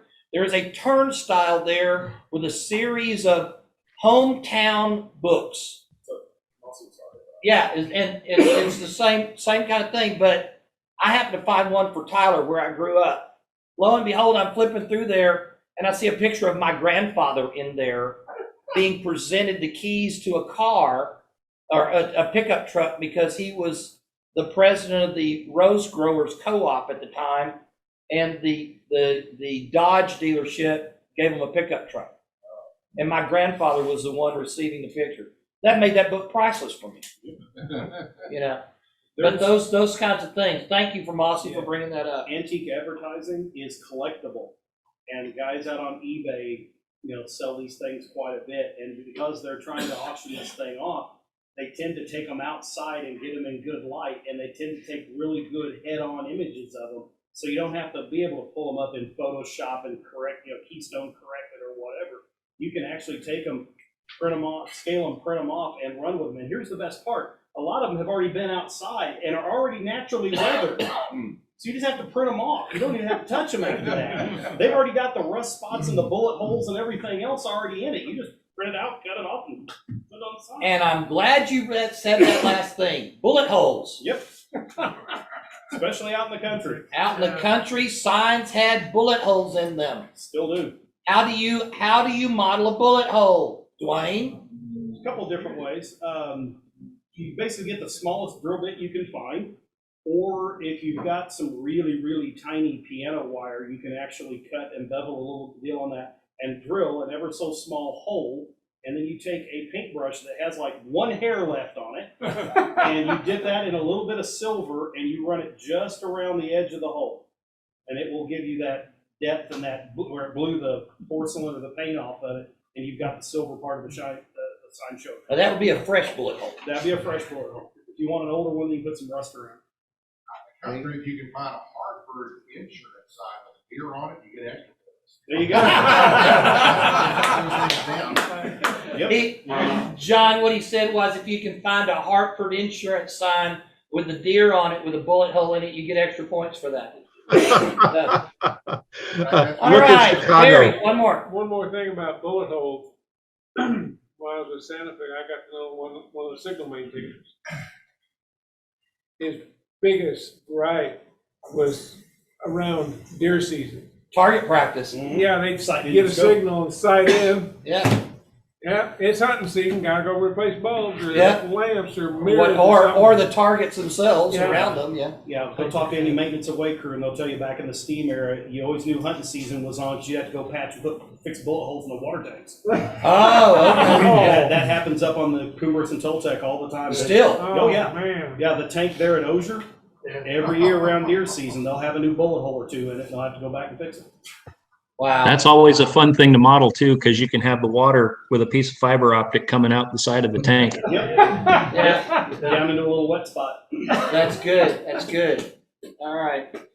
Yes, sir. Dennis. I'm looking for a supplier for a small actuator to put inside of a sign on an end scale, 12-foot sign with the service station arm just goes like this. Talk to Speed. Yep. Okay? Get a hold of Speed. You've got his email address. If you don't, I can give it to you. And he's going to help you with that, because a small piece of piano wire and a servo underneath the layout will do exactly what you're looking for. Okay. All right? And that way, you don't have to worry about the actuator. The servo is going to be your actuator, but then all you got to do is just connect it to a piece of piano wire, and that will move whatever you're wanting to move, okay? All right. John, thank you so much for your clinic. It was an excellent job. Thank you for your time. You're welcome here anytime. Thank you so much. Thank you. Even in person. Yeah, come visit. That's right. We'll do it. All right.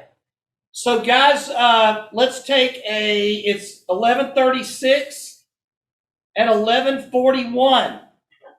We will resume the class, and Duane will pick up and continue with the final build on our flat cars, okay?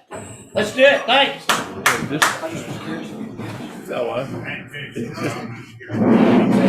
Right there. All right, guys, we got the mics on. We're recording. Let's have a seat.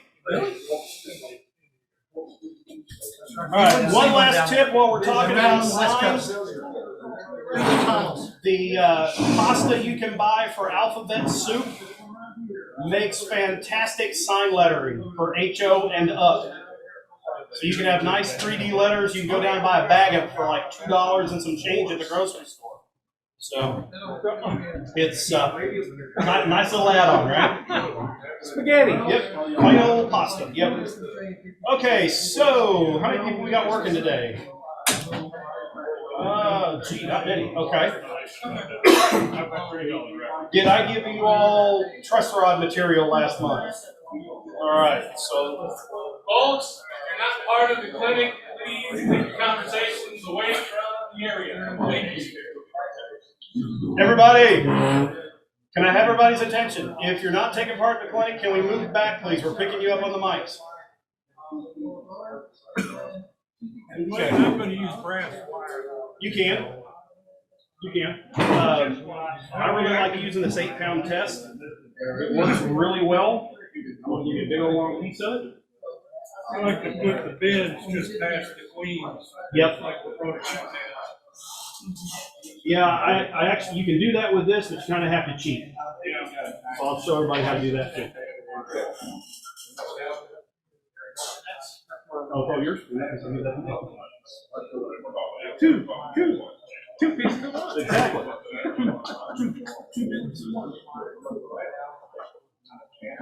I'd be curious to find out why those things are called queen posts. Yeah, I want to say that harkens back to frame and panel construction. When you build a truss for a building, the vertical is a queen post. I don't know, I'm speculating, but that may be a possibility.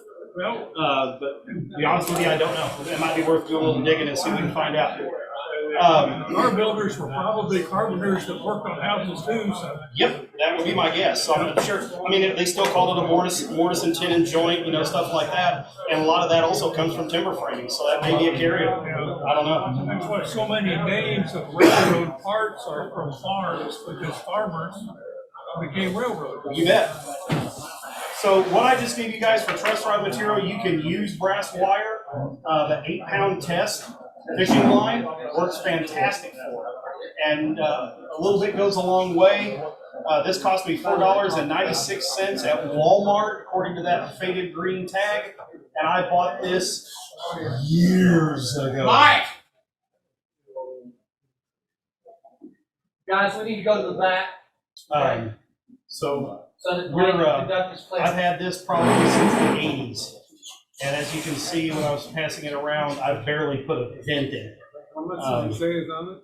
It was $4.96 for 250 yards. Wow. And considering you need 4 pieces about that long to make a freight car, this will be more truss rods than you'll ever need. for, you can probably buy a box like this, and it would probably do the whole club. Yeah, and then so if you're, rolling stock was of that era. Now we all got our brake rigging on, yes? No, maybe so? No. Okay, so, we had the homework to paint it. If you've got it on, great. If you haven't, we can work on that one as homework. Basically, it's like I said last month, it's the hardest part for you, it's the easiest part for me. Look at the map on the back of the package where all the detail parts came out of, put the parts where they are on the map. And that's the best instruction I can give you. So that one's really on you to kind of follow up on. I'll be happy to help with any of that I can. I know Cole's got his already put on. But it gets also back to that question, like I said, you need to ask yourself, what am I going to do with this car? Yep, you can use that. Photographs are also handy to have. They'll work out really well. Yeah, okay. Let's move one of these over here. Yeah. And I'm going to have a seat. That'll help you out some too. So what we have basically is a very simple little process. It's you just have to think about the order in which all these parts are going to go on. So like your brake line, for example, is going to start on one side. It's going to run down. It's going to do a 45 across the center of the car. It's going to straighten out, and it's going to come out the other side. That way, no matter which way the car is facing, the air hose always hooks up on the same side. I always put the air line in first.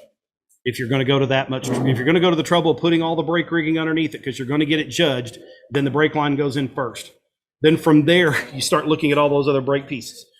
I mount the plate and then the air cylinder next, and then I start looking at how that has to be plumbed, because that's got to attach down to your brake line, to the air line that runs through the car, and then all the clevises and everything that come off of it that actually pivot back and forth and actuate the brakes, that all comes off of that air cylinder. So when you think about it in that logical order of what parts have to go on. Now, when you look at the queen post that you've got, it's a queen post and needle beam together casting. And you'll note there's some holes in it. There are some holes in it because part of those clevises and things to actuate the brakes run through those holes. So as you're working through them, again, look at the map on the bottom of the package, or like what Bear's got here where he's got some other outside source that he's picked up. You can follow that one and approximate it. Now, I will tell you this, it depends on who made the car as to how the brakes are put underneath it. That package is designed after a Westinghouse brake set, and I will be up front with you. I'm not 100% sure, but I believe when Dave and his brothers at Grant Line put all that together, it's probably based on some sort of narrow gauge configuration, would be my bet. However, a Westinghouse brake set is a Westinghouse brake set. It's not gauge specific. So as long as you have HO scale parts and you're building an HO scale flat car, a brake set's a brake set. So when you go to run these, the only difference when you start talking standard versus narrow is that queen post and needle beam set. And the ones that were ordered for y'all were standard gauge if you're doing standard gauge, and narrow gauge if you're doing narrow gauge. So that part of it you won't have to worry about. It's just all the rest of those parts are generic. So follow those maps. If you can't run it exactly like that, then figure out another way that looks logical and run it that way. If you've got something you've already put the needle beams in place and you can't get it, the other one's now not high enough, or it's the hole's too low, okay, drill another hole or run the part around it somehow. Airlines are something you can easily move without causing a whole lot of distraction. Cole, I gave you some fishing line to use for truss rod material if you want it. Underneath the right lines and the right parts, would they have been painted black originally? Typically, they were painted when the car was built. They were painted whatever color the rest of the car was. So if you've got a boxcar red car, then you've got boxcar red parts. If you got a black car, you got black parts. A lot of times the wood itself wasn't painted ever. Again, it depends on the car builder. I'm sure somewhere along the way, somebody's going to watch this at some point and comment in the YouTube that, well, the so-and-so car builder that built flat cars from this year to that year, they always painted theirs off the factory. Fantastic. Congratulations. You get the no prize. What would happen though is once it got to the railroad, it was never painted again. Now, hard fixed parts that would be taken off, repaired, and put back, like maybe some of the clevises, some of the air reservoirs, things like that that were up underneath. If they took an air reservoir out and had to do a repair on it, put a new valve in it because it was leaky or whatever, they might put a coat of paint on it before they put it back underneath there just to keep it from rusting. But the wood itself would never see a coat of paint. It's just, it costs money for the paint. It costs money to pay the guy to put the paint on, and the car's sitting in the shop not making me money instead of rolling down the line taking freight somewhere. So, underneath sides and roof walks, the tops of the roof walks on the top of the car, never painted. They would have paint on them when they came out of the factory, those roof walks, but after that, they didn't paint them. And for two reasons. A, the expense. But B, as that wood would age and crack and all of that, it would actually develop some grip. And if you're running across the top of that car while it's running down the road, and especially back before automatic brakes, where you had a guy that was, he had several brakemen on top of the train, and you're running through a hilly area, you're now running up and down that train trying to put the brakes on it as you crest the hill. And then when you get down to the bottom and you're moving across, you start climbing back up. Now they're running across the cars again, trying to take them back off again. When that car is moving across and the tops are doing this and you're doing 30 or 40 or 50 or 60 mile an hour, do you want to be up on a slick surface walking around, especially if it's a little wet? No. So for safety, a lot of times they didn't paint it. You'd paint the sides of the roof walk, but not the actual top you would walk on. And the railroad inspectors knew this too. I mean, they'd walk by and they'd look up and go, yeah, it's painted. But they'd never climb up on the car and go, aha, no paint, ding. They knew why it was done too. And that was another reason why when the technologies advanced the way they did, they went to the steel roof walks just because it made life so much easier. Because you had built-in grip basically at that point. So at any rate, on with what we're working on. What I mentioned last month, you really do have to ask yourself, what's my intention with this car? Do I really intend to have it scored? Am I putting it in a contest room? Am I putting it in for the AP? If you are, then yeah, you need to go through that little map and put all the parts and pieces on it. If you're only planning to run this on your railroad and you just want to say I've scratch built a car, I would put the air reservoir underneath it and forget the rest of the package, because it's just more things to fall off, and they will fall off. You typically use just a super glue? Yes. When you attach that stuff? Yep. Whenever I use CA, the stuff I like is a gel. I don't like the runny stuff, mainly because I've accidentally glued myself to my work surface before, and long drawn out story that I've done many times. Which, by the way, the other day I was digging around my shop. I found that piece of countertop, by the way. I still have it. But yeah, glued myself from here to here to a countertop that I had piece of cut out from a sink. It takes a while to get yourself free, I can tell you that. It's been out of reach. Oh, it was. When I was doing that, I was watching a race and building a model at the same time, which for me is dangerous, especially back then, because a lot of the guys that were running in NASCAR I had known from 5 and 6 years old on up, and had even raced against a few of them.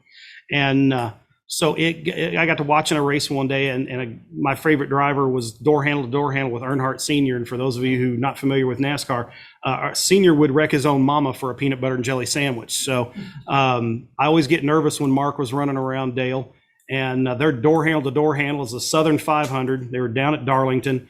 And I'm like, come on, up, move up, you're clear. Yeah, and it's like 15 laps to go. And it was like, it was for the lead. I was just all kinds of happy. What I did not realize is while I was sitting there in my rocking chair with this piece of cutout across the arms and holding the two parts I had just glued together, the tube of runny super glue had tipped over and had run, and that wicking capillary action had run all the way down my forearm. Now, being redhead, it's hard to see, but those are some hairy frickin' ape arms. And you get that glued down to a countertop surface, you're in for a fun afternoon. Now, at the time, I was still living at home, to give you an idea how far back this was. My sister was at work, not due to get off until 10. Mom and Dad are out looking for antiques out in East Texas, not due to be back until sometime that evening. It's about 2:30, 3 o'clock in the afternoon. And nowhere within reach is anything resembling nail polish remover or debonder. So I take everything off of my bench that I was using and set it on my bed and on the floor.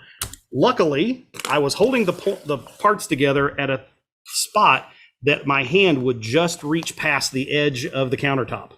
So I was able to grab the edge of the countertop, grab it with my other hand, lift it up, and then turn it this way so I could get through the door. Went through my room, through the living room, into my mom and dad's room, got down on the floor, opened up my mom's dressing table, got the nail polish remover out, carried it back into the kitchen, set the countertop over the sink, and I'm sitting here pouring this over and working it in with Q-tips and pulling my arm off and removing most of the hair. And I'm working through this and I'm working through this. I have honestly no idea how long it took. I can tell you that the second my arm popped free, the front door opened and we're home. Perfect timing. It's like, where were you about 2 hours ago when I needed you? Mark 1, thank God. I actually sat and watched the end of the race and then went and de-stuck my arm. Gotta have priorities. You betcha. It's all about time management and watching your priorities. So, but yes, I like to use a gel CA, all that to say this. The stuff I like to get, I buy it, you can buy it at just about anywhere, but it's made by, who makes that? I'm trying to remember who makes it now. Loctite, I think, actually makes it. But it's got these little fins on the side of it, and if you've ever opened one of them up, it's actually got just a tube inside of it. But when you squeeze the little fins, it actually pushes the glue out. But the reason I like that one is when you let go of the fins, it actually creates a little suction. It sucks it back down the bottom, and you don't get it drying and clogging the tip. But I do like a gel CA. For modeling, that's all I use. The only time I use the runny CA is to stabilize knot holes when I'm out in the wood shop. And if I've got some punky wood, spalted wood tends to be a little soft, so I'll run that full of CA and let that harden up, help stabilize it. I know we're stepping back just a little bit with this question, but can you give me again the measurement from either the outside or inside edge of the frame to the center point of the where the bolster goes?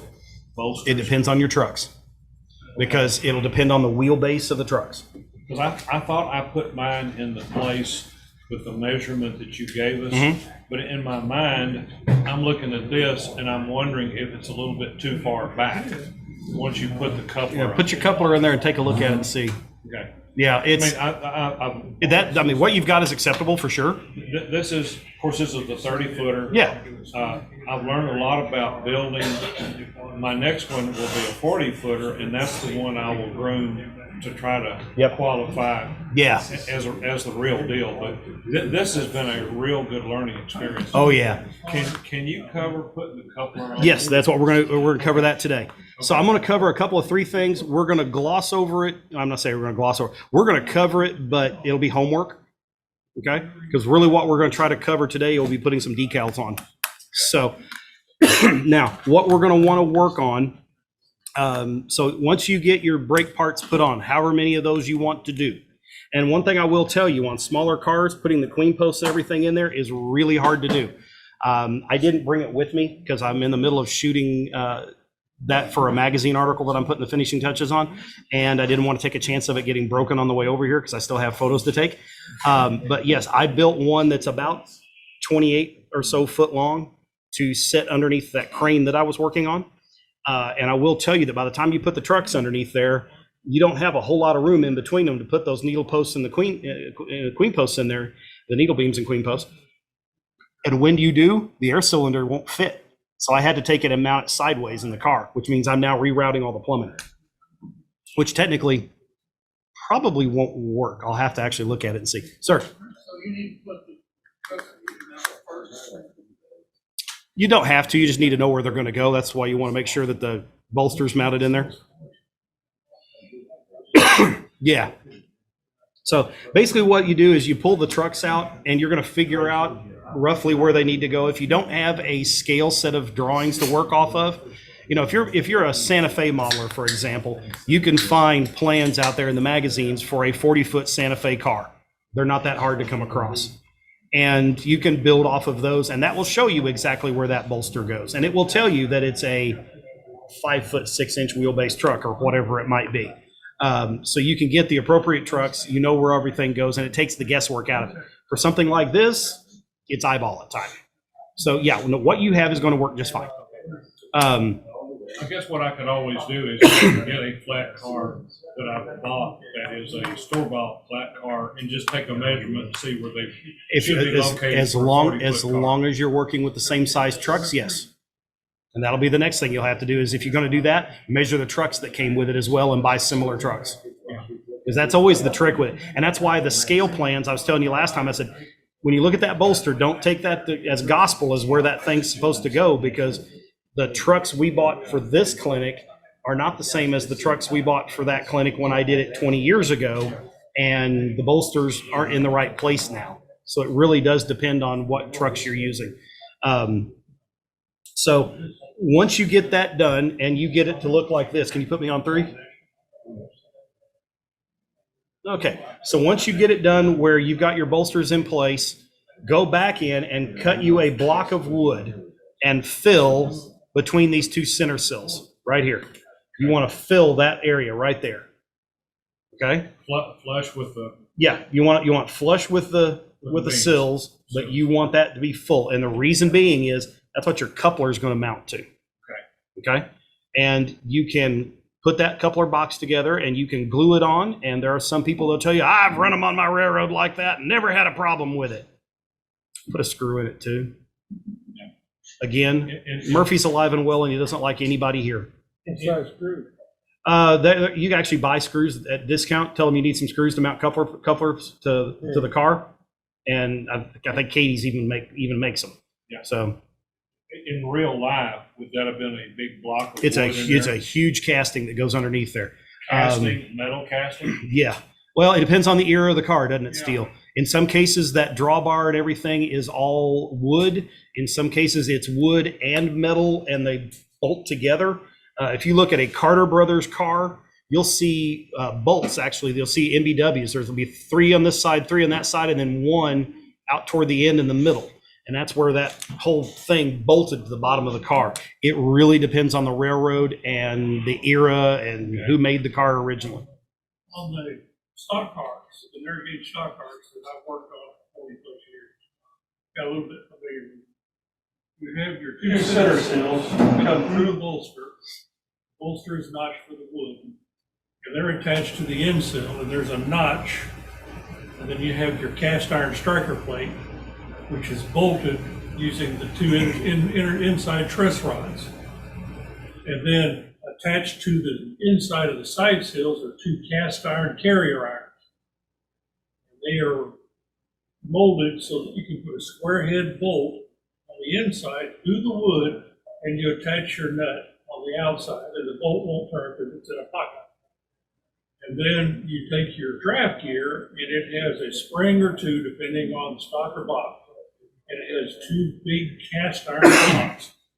Put that up between those 2 carriers, and then you put a strap under there with bolts, and that rides on that strap. And that strap is replaceable, and the cast iron blocks are replaceable. And that gives you your draft. So that gives you a little bit of cushioning when the car And slacks I think running that's in and out. called the minor. Yes. Yeah, for a minor draft type car. And Yep. the models, depending on what Cliff Durant climbed under and took the pictures of, stock cars normally had a 1 spring draft gear, and box cars, Honda cars had a 2 spring. So your 2 pieces are not interchangeable. But And- you can take the carrier irons off and put the other ones on. Cabooses, I think, used to have the 2 spring system in it too, They because may they rode have. a little smoother. The thing is that as the Rio Grande got towards the end of service and they knew they were near the end of service, they put whatever they had handy under there. Yep. And I have stock cars, I still possess it. I have stock cars that have a dual spring on one end and a single spring on the other. I have Tower and Sharon couplers, which of course are not interchangeable between the 2. So, throw that on. It always makes it fun when you start looking at what your railroad does and what standards they followed and what parts they did. It can make for some fun research. It's a good way to spend a rainy afternoon when you can't do anything else. But yeah, it's all in that. Do I absolutely have to know that? No. Does it help? Sure. And it's like John said in his clinic, it'll help you make some logical guesses. When you're building a car for the AP program, Mhm. is a block of wood in there sufficient? Yeah. Yep. No judge is going to ding you for that. If they do, tell me, I'll go shoot him.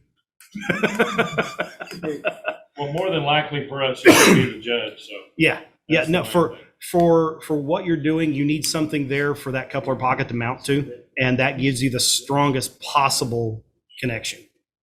And no judge should ever ding you for that.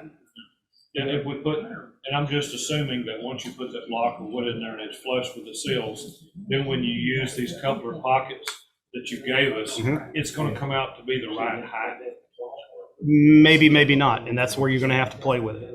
And that's all part of tuning a freight car. When he's talking about, and that's a clinic unto itself, is tuning a car to make it run, because the ride height will depend on how tall you made the bolsters.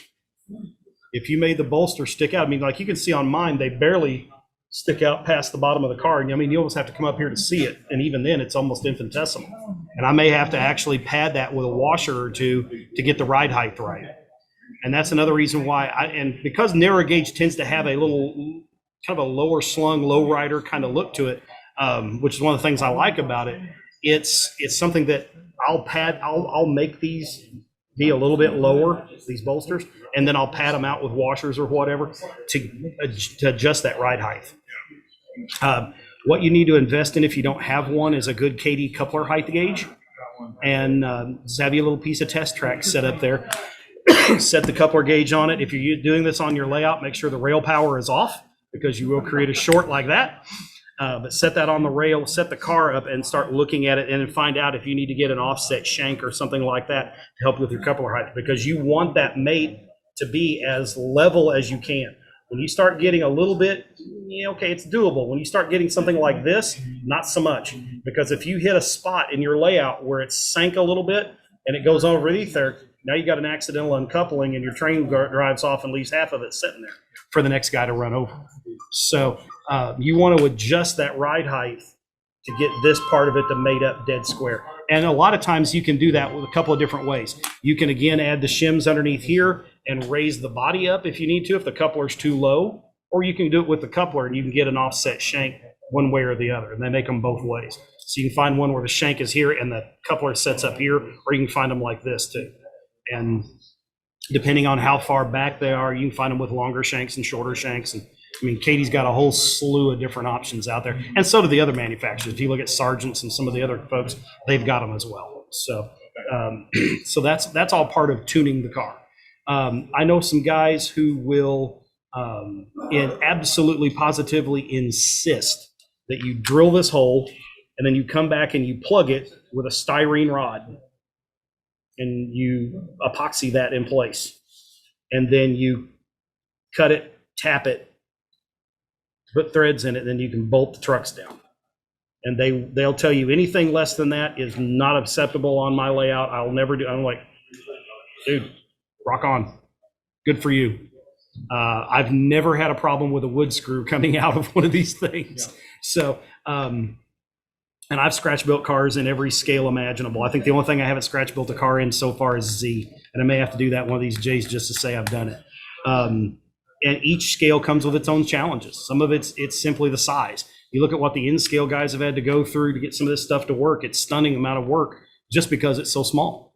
It does make it harder to do. HO's a little easier. It's bigger. You've got room to maneuver around. You can get your hands in there to work on it. When you start getting into S, you start getting into O, it's similar type stuff. You've got bigger possibilities and more detail that you can put in it because you can now see it. And that comes with its own challenges, because there are things that we'll do in HO that it's a blob of paint. It's a dot with a magic marker.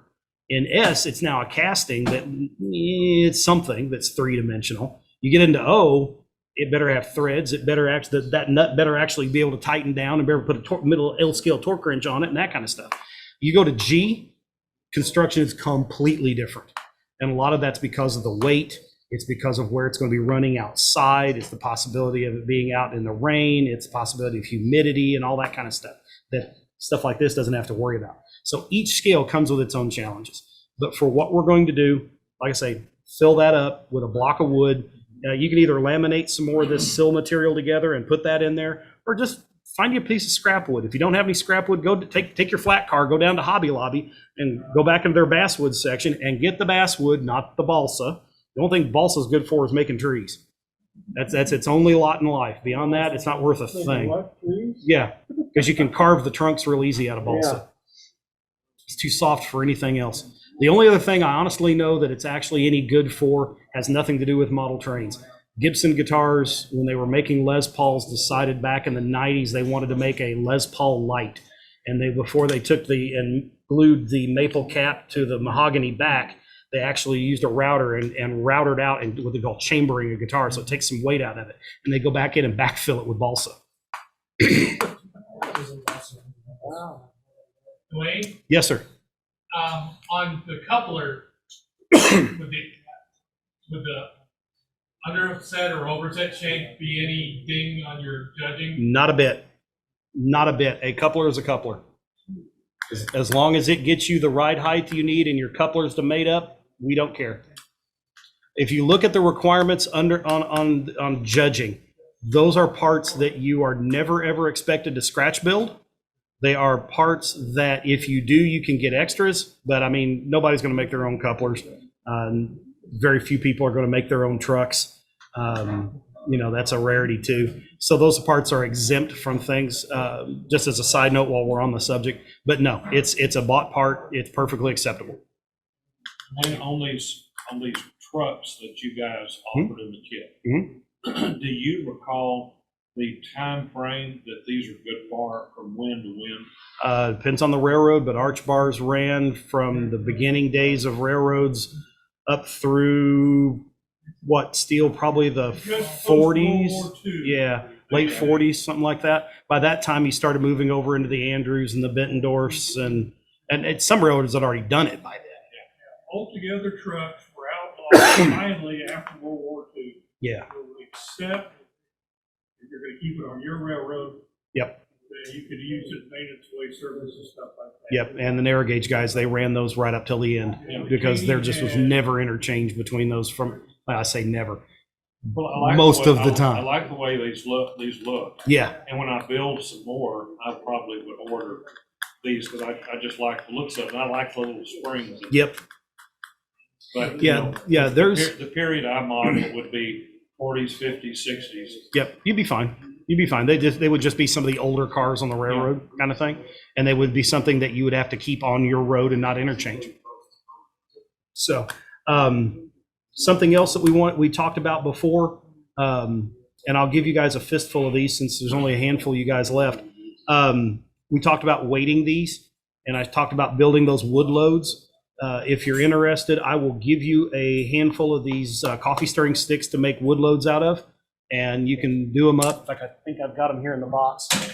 I do. So I'll walk these around and show them to you.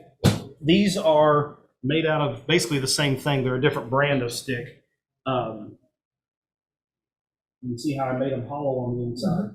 And don't line them all up and make them perfect because they would never do that. I mean, they're going to go out there. And, it didn't happen. Yeah, Bob, Charlie, and Jose, when they're out there stacking wood on these flat cars, they're not out there with a ruler, straight edge, and making sure that they're all nice and plumb.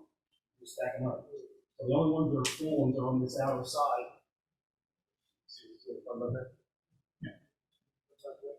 So you can backfill that with lead. Yeah.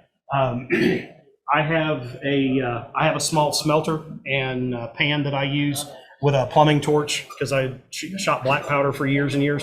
And I'd go down to my local tire shop and tell them I do model trains and I'm looking for some lead to make weights out of for my trains. And they'll go grab a box and go down there with a 5-gallon paint bucket and they'll fill that thing full for you. And you won't be able to lift it. Oh yeah. I mean, the last time I did it, I reached down there and picked it up and went, and did the little shuffle out to the car, and it took 3 of us to lift it up and put it in the trunk. Did you ever go to Six Flags and go to either one of the physical shooting arcades? Probably way back when. Rifle arcade in the Texas section where you actually shot the cast iron, target. figures on Yep. a chain. Yep. We would go in the back there and scoop the lead up. And then on the Good Time Square, we had the 100-round machine guns.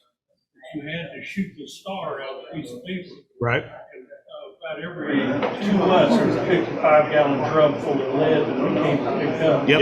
They told us we can't have any of it because that white dust is poison. So what do? We just move white dust out of the way, got lit. Yeah. So, Another option too, if you know somebody at your local police department, see if they can hook you up with the range master and go down to the range and see if they will let you pick up some lead down there. I've been to Discount Tire a couple times and gotten. Yep. Yeah, Discount Tire, your mom and pop tire shops, Firestone, Goodyear, any of them, I've yet to have a guy go, no, sir, I'm sorry, regulation says I can't give you any of that. Most of them are happy to let you have some. So, but it's a great source. You can go down to Hobby Lobby or Michael's and buy lead weights for soapbox derby cars, and they sell them in little round increments, so you can actually measure out a measured load if you want to go that much. I honestly think that the NMRA standard weight is too heavy. Yes, it's prototypically accurate, but you're putting an awful lot of strain on the gearing in your locomotives when you do that.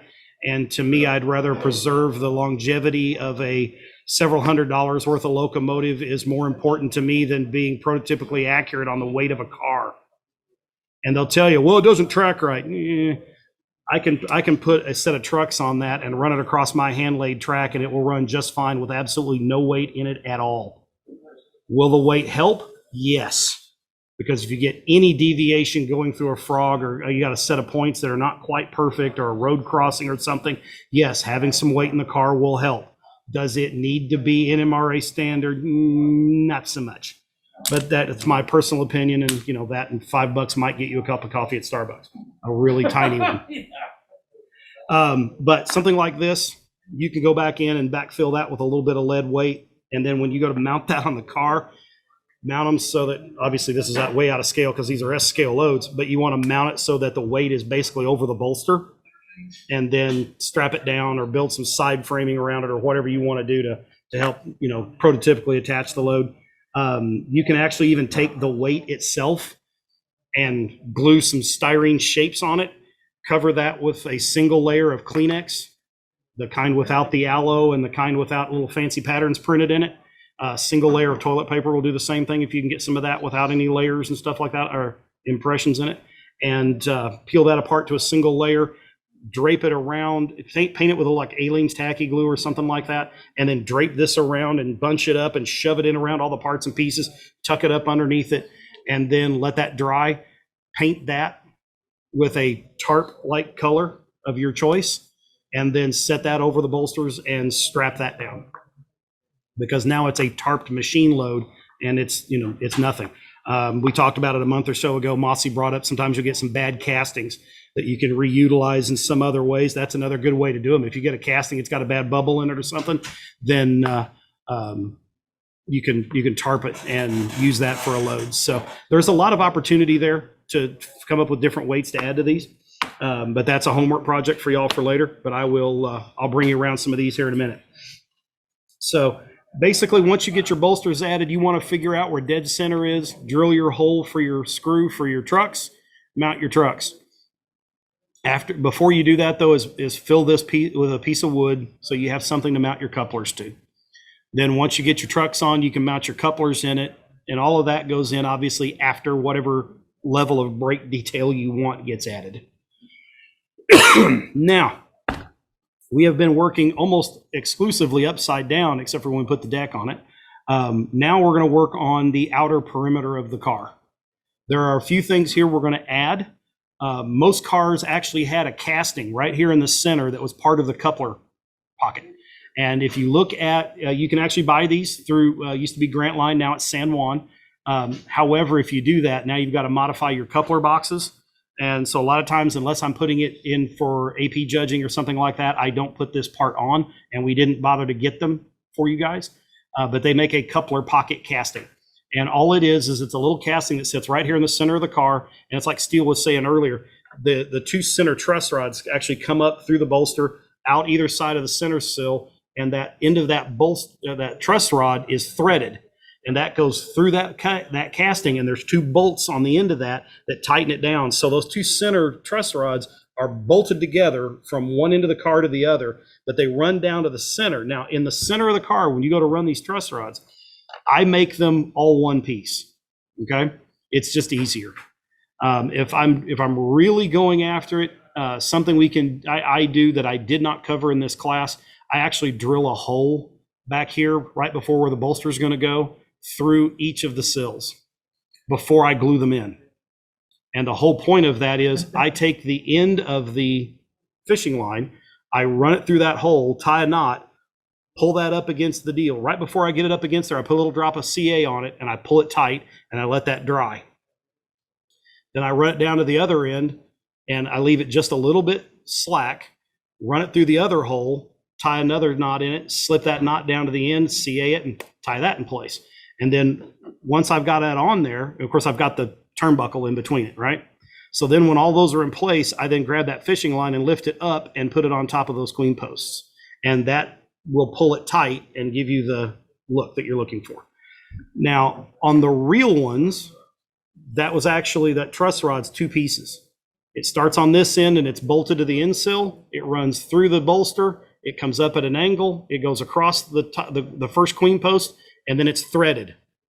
The other one does the same thing from the other side, and that is then joined together with that turnbuckle. And you can turn that turnbuckle and it will pull it tighter and it will cause the car to dome up, or you can loosen it up and it will cause it to bow, or it will allow it to bow. And if you actually tighten it up, you can actually bow the car up a little bit. Sir? Be sure to thread your truss rods right-handed on one side And left-handed on the other. It doesn't work. Now. How did you learn that? Yeah. The hard way. What I found out was our cars had sat for so long that even with a cheater, I could not turn the turnbuckles because the metal turned with them. Yeah. And so what I did is I took up the slack on the ends. Yep. I would jack the car up till I liked the looks of it, and then tighten the nuts up on the ends, and then take the jacks out and let the car settle. And I tried to keep the cars level, not hump, not sway. Yeah. So they didn't have WD-40 back then. Well, yeah, Marvel Mr. Ruo. It's a wonderful thing. Yeah, you go. Another thing is that you'll notice a lot of them have rough 1x4s. Yep, I was just going to cover that. Yeah. What you will see too on a lot of railroads is, if you've got a car with truss rods in it, is you'll see between this turnbuckle and this turnbuckle, they'll take it and they'll get them lined up, and they'll take a 1x4, 1x3, whatever will fit, and you run it from one to the other. And then you'll take another one and you'll run it from that one to the next inner one. So you'll have 2 little pieces of strip wood basically running between those. And what it does is if it does get loose enough that it can vibrate, it can only vibrate so far till it hits that wood and it stops. You'll hear the hobos talking the term riding the rods. We always take them, we put a hobo in our car, we put it in the car, right? Yeah. No, those car doors are sealed. The only time a hobo was in the car is if the car was empty and didn't have a seal on the door. When they talk about riding the rods, they're talking about riding the truss rods. They would climb underneath the car and lay across those rods, which dangerous as all get out. Man. Mm-hmm. No, I do when I'm building it from the classroom perspective. We're going a little bit quicker. What I'm going to tell you guys to do is take the fishing line and start down here on one end and take some CA and glue it to the bottom of the deck and the side of the sill. Okay. And then run it down and pull it up and over, run your turnbuckle through it. Now, those turnbuckles, you might have to take a drill bit, depending on how clean that casting came out that day. You may have to take a bit of a drill bit and run it through that to clean out that opening so you can get that 8-pound test to go through it. Okay. Yep.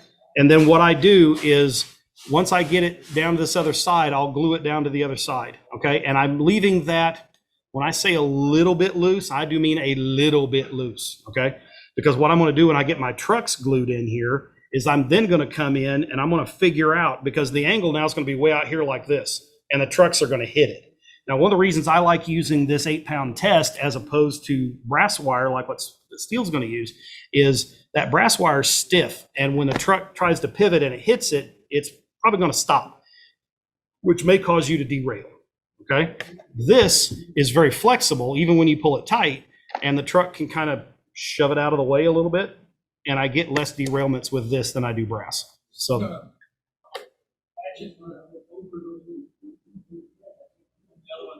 right, and glue that down, but I'm going to leave it a little bit loose.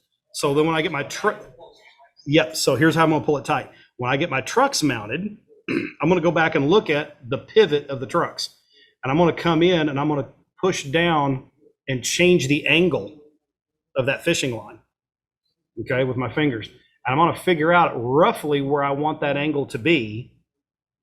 And then I'm going to come back in, take a negative set of tweezers. I'm going to pull that fishing line to the side. I'm going to take a little bit of CA on a pin. I'm going to come in there and I'm going to paint a little blob of CA on the bottom of the deck and the side of that sill like I did when I mounted it. And I'm going to take that fishing line and I'm going to shove it down into that CA and hold it. And then let that set up and then let go of it. And then that will change the angle from this down to this and do it on both sides. And that way you'll get an angle that still works. It still looks prototypical, but it gives you more room for your trucks to pivot. Now, you don't have to get it so that the whole thing has complete clearance, because we're not turning, even though we're turning so much tighter a curve than what the prototype does, you still don't need to be able to, the trucks to turn this much. You know, so you can take it and it can kind of sort of clear, basically.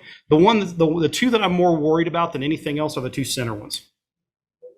And as long as the angle is fairly close from the outsides to the insides, nobody's ever going to notice the difference. And if you put it in your write-up, my inner ones have a slightly tighter angle than the outer ones because it allows my trucks to clear. No judge is going to ding you for that. It's the same way that some guys will actually go through and carve a half moon shape into the sills to actually give their trucks room to pivot more. If you write it in your write-up that because of the tight curves of my railroad, I had to modify the sills for this, no judge is going to ding you for that. And if they do, then they need to be talked to because there's nothing wrong with it.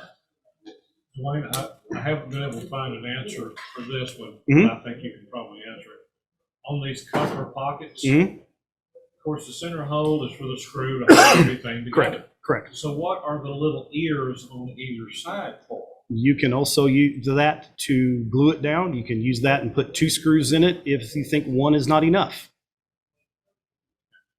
Brass imports have a pad soldered onto the ends of the car with 2 tapped holes.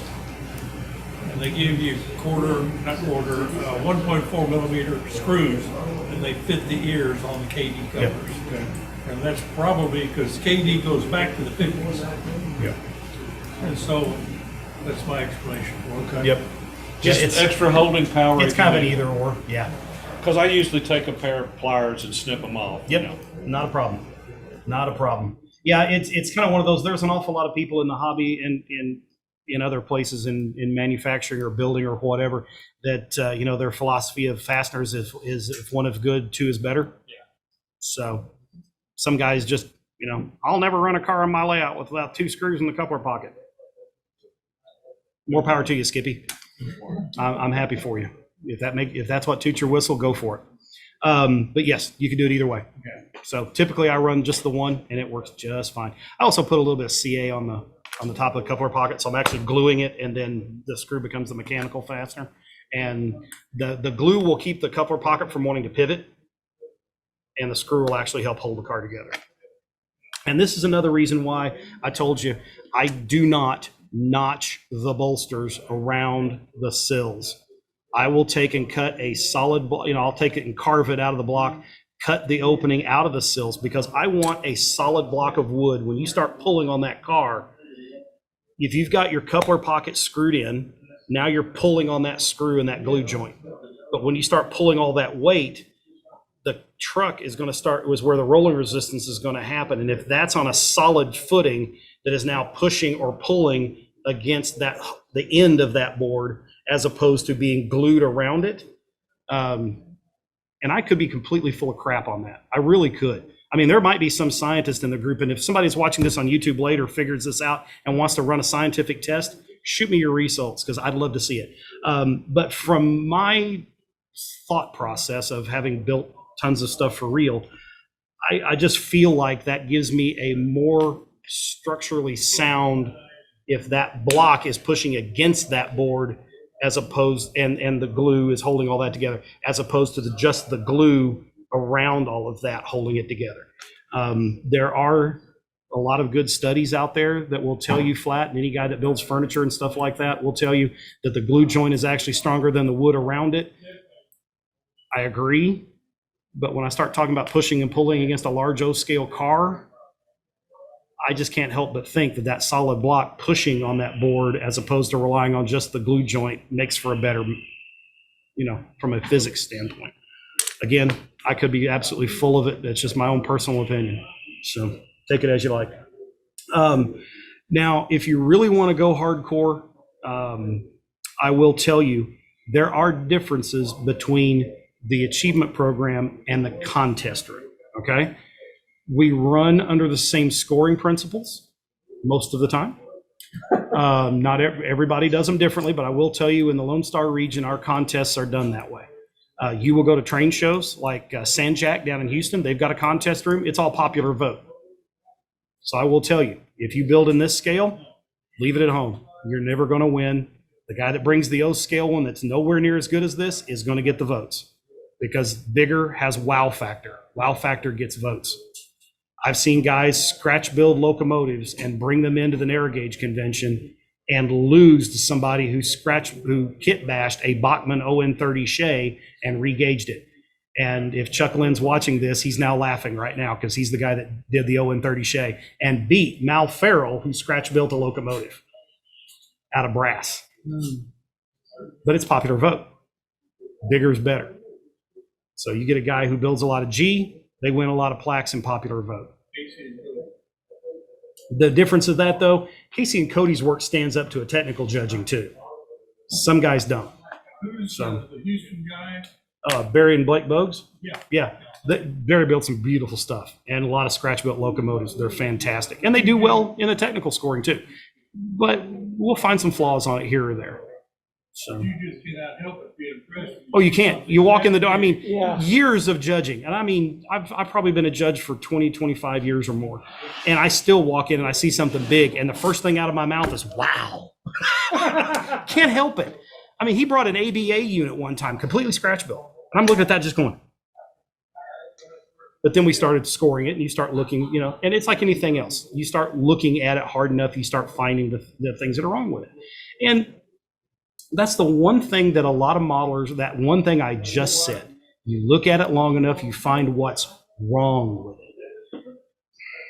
That's even a misnomer. It's not necessarily wrong. I guess it is, but I mean, it's just, it was left undone. It wasn't fixed. It wasn't corrected. However you want to politically correct it and say it to make you feel better, however you want to talk. I know guys that absolutely categorically will not call this a judging. It's an evaluation. Whatever. It's a word. Get over it. Life's tough. Wear a helmet. Pick a side, But even still, the differences are somewhat minor. In the achievement program, there are allowances for couplers, like we just had the question asked. In the contest room, I will tell you flat, I will take that coupler box, I will cut it down to its bare minimum. I will take that coupler pocket casting I was telling you about. I will make sure it is mounted on the car, that the coupler comes through it like it should. I will make sure that the truss rods actually run up and run to the end of the end sill where that coupler pocket casting mounts up. I'm not going to do that for the achievement program. Maybe. The achievement program is you against you. Literally, when you think about it. The only guy you're competing with is the guy you look at in the mirror every morning. So it gets down to, and this is where I will tell you the difference between, and Palmer, if he was around here within earshot, would tell you the exact same thing. And if Mossy's still watching, he'll tell you the same thing. Every guy that I've talked to that I talk into getting into the achievement program, I will tell you the first thing you learn in getting into the AP is good enough isn't.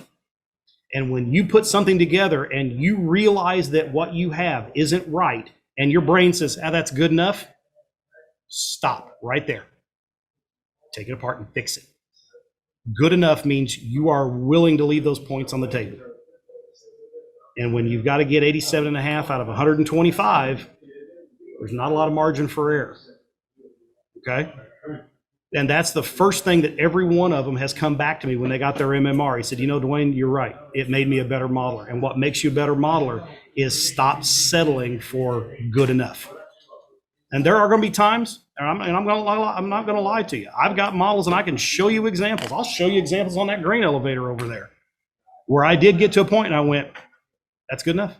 That'll do.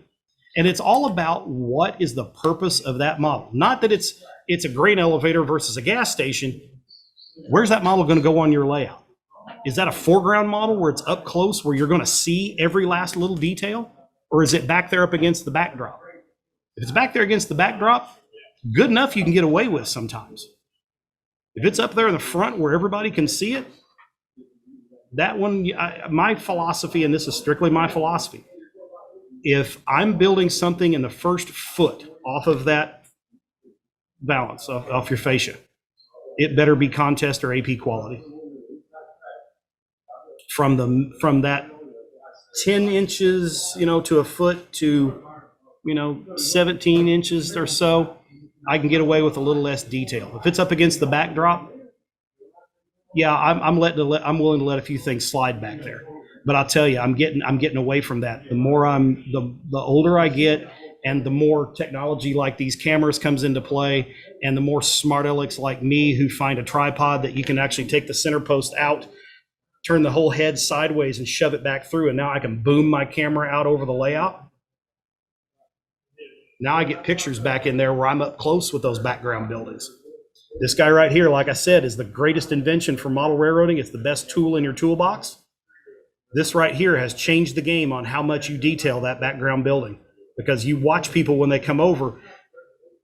If you go to Ken Ellers, you ask Ken, and you should ask this at anybody's layout, is it okay if I take pictures? That's the polite thing to ask at anybody's house.